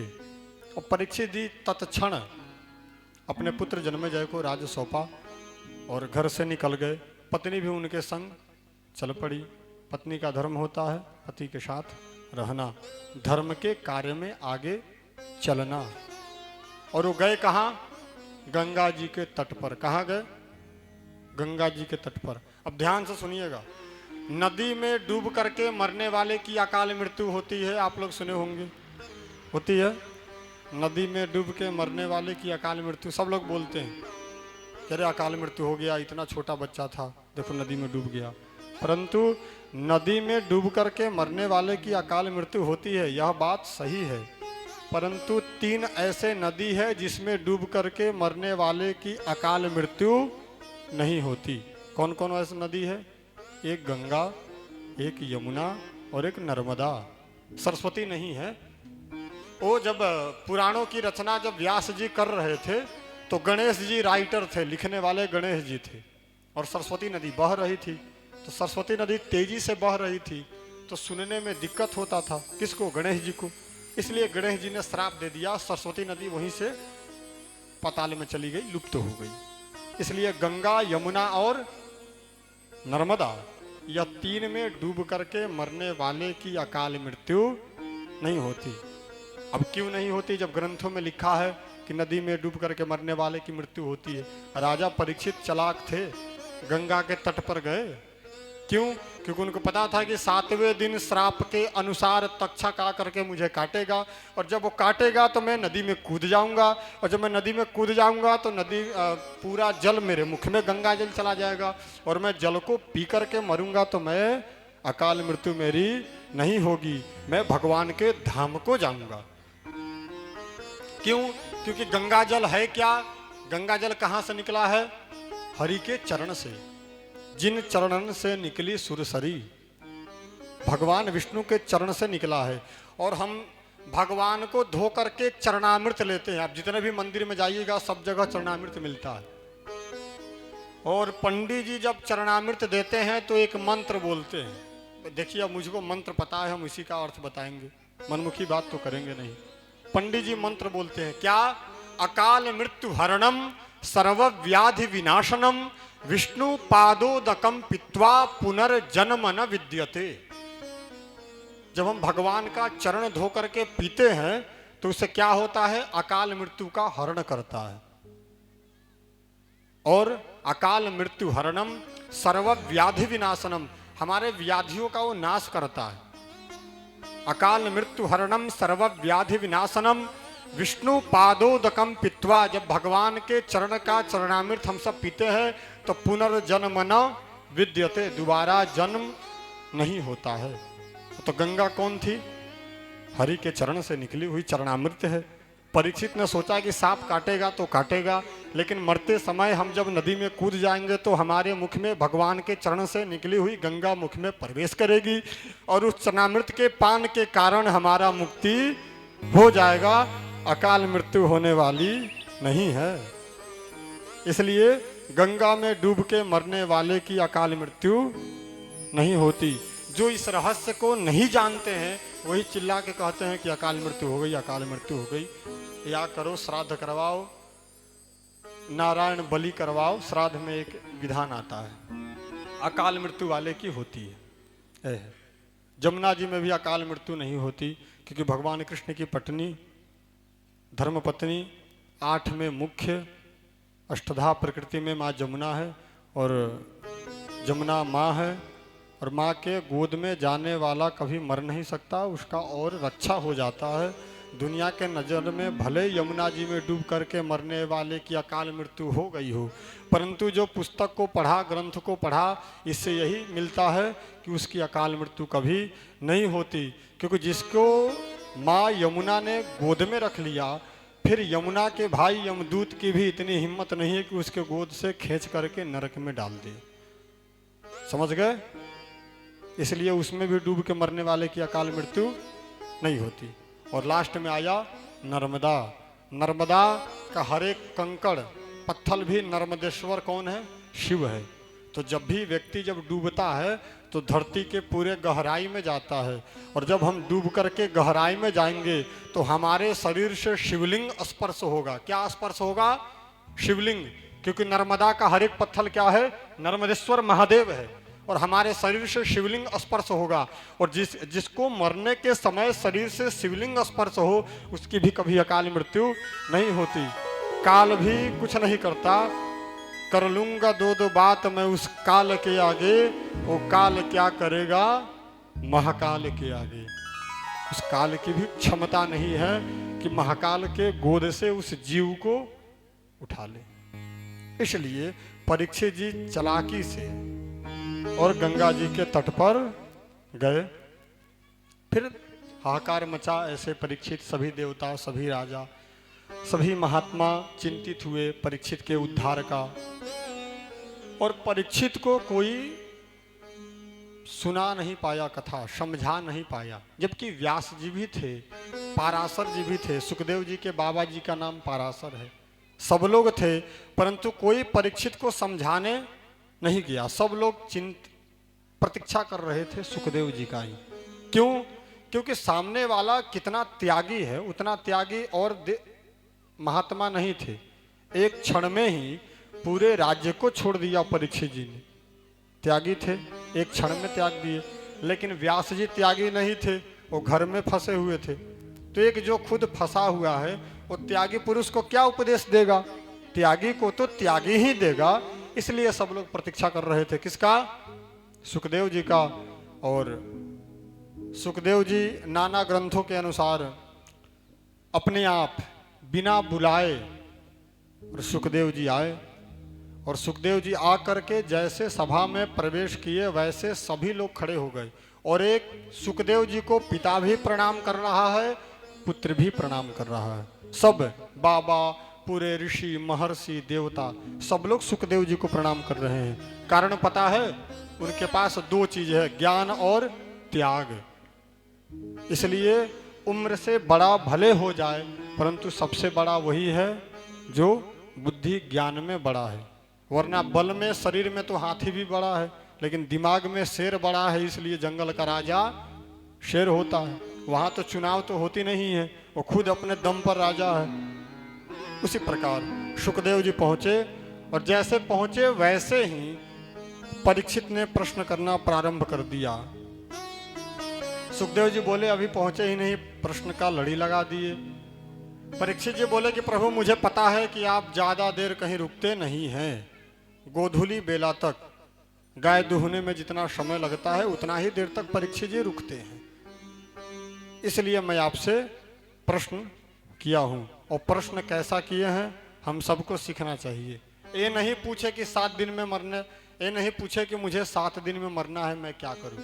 उनका प्रश्न था कि 7 दिन में मरने वाले व्यक्ति का क्या कर्तव्य है, यह हमको बतलाइए। और हम सबको 7 दिन के अंदर ही मरना है, इसलिए हम सबको भी उसका पालन करना चाहिए जो भगवान शुकदेव बोले हैं। म्रियमाणस्य किम कर्तव्यम, मरने वाले का क्या कर्तव्य है। और हम सब मरने वाले हैं, जिंदा रहने वाले कोई नहीं है। जब परमात्मा भी आकर के चले गए तो फिर हम सब का भी क्या कर्तव्य है, इसके माध्यम से आगे प्रसंग, आगे सृष्टि का वर्णन। शौनक जी पूछते हैं सूत जी से, सृष्टि का वर्णन, भगवान के अवतारों की कथा। भगवान का अवतार कितना है, बोले किसी को नहीं पता। भगवान का अवतार कितना है किसी को नहीं पता, क्योंकि भगवान कितना बार अवतार लेकर के भक्तों के ऊपर कृपा किए हैं यह उनको खुद नहीं पता है। इसलिए मोटा मोटी 24 अवतार लिखा गया है। 24 अवतार में भी एक राम का कितना बार अवतार हो चुका है, इसलिए हम यह नहीं कह सकते कि 24 ही अवतार हुआ है। क्यों? क्योंकि बाके बिहारी प्रगट है, वो भी तो प्रगट है, अवतार है उनका।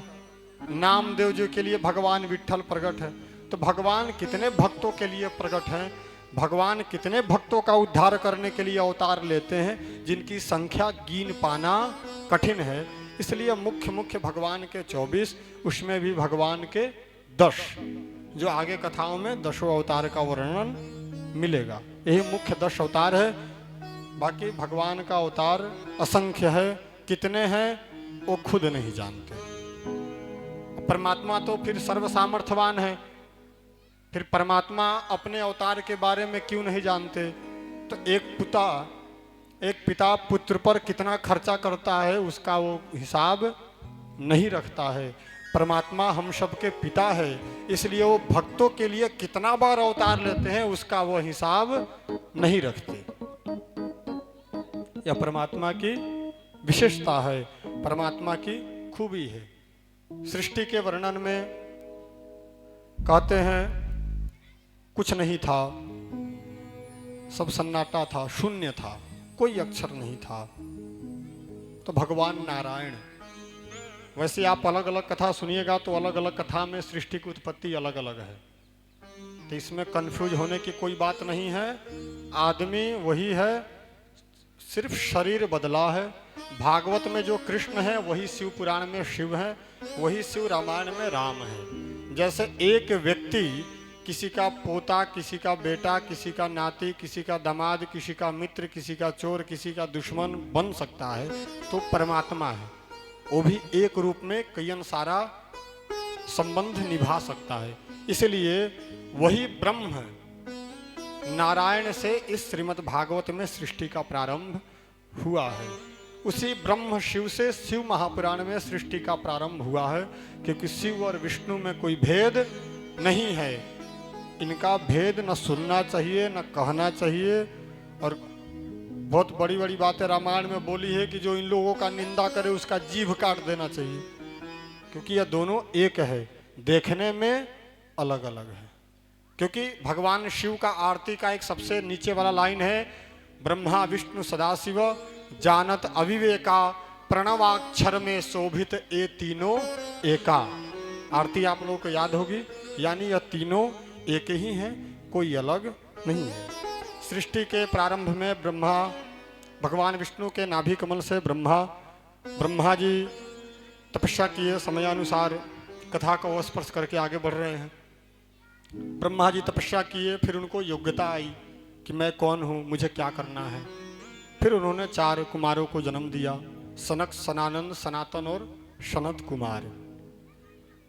ये 4 हैं भगवान के, यही प्रथम अवतार हैं।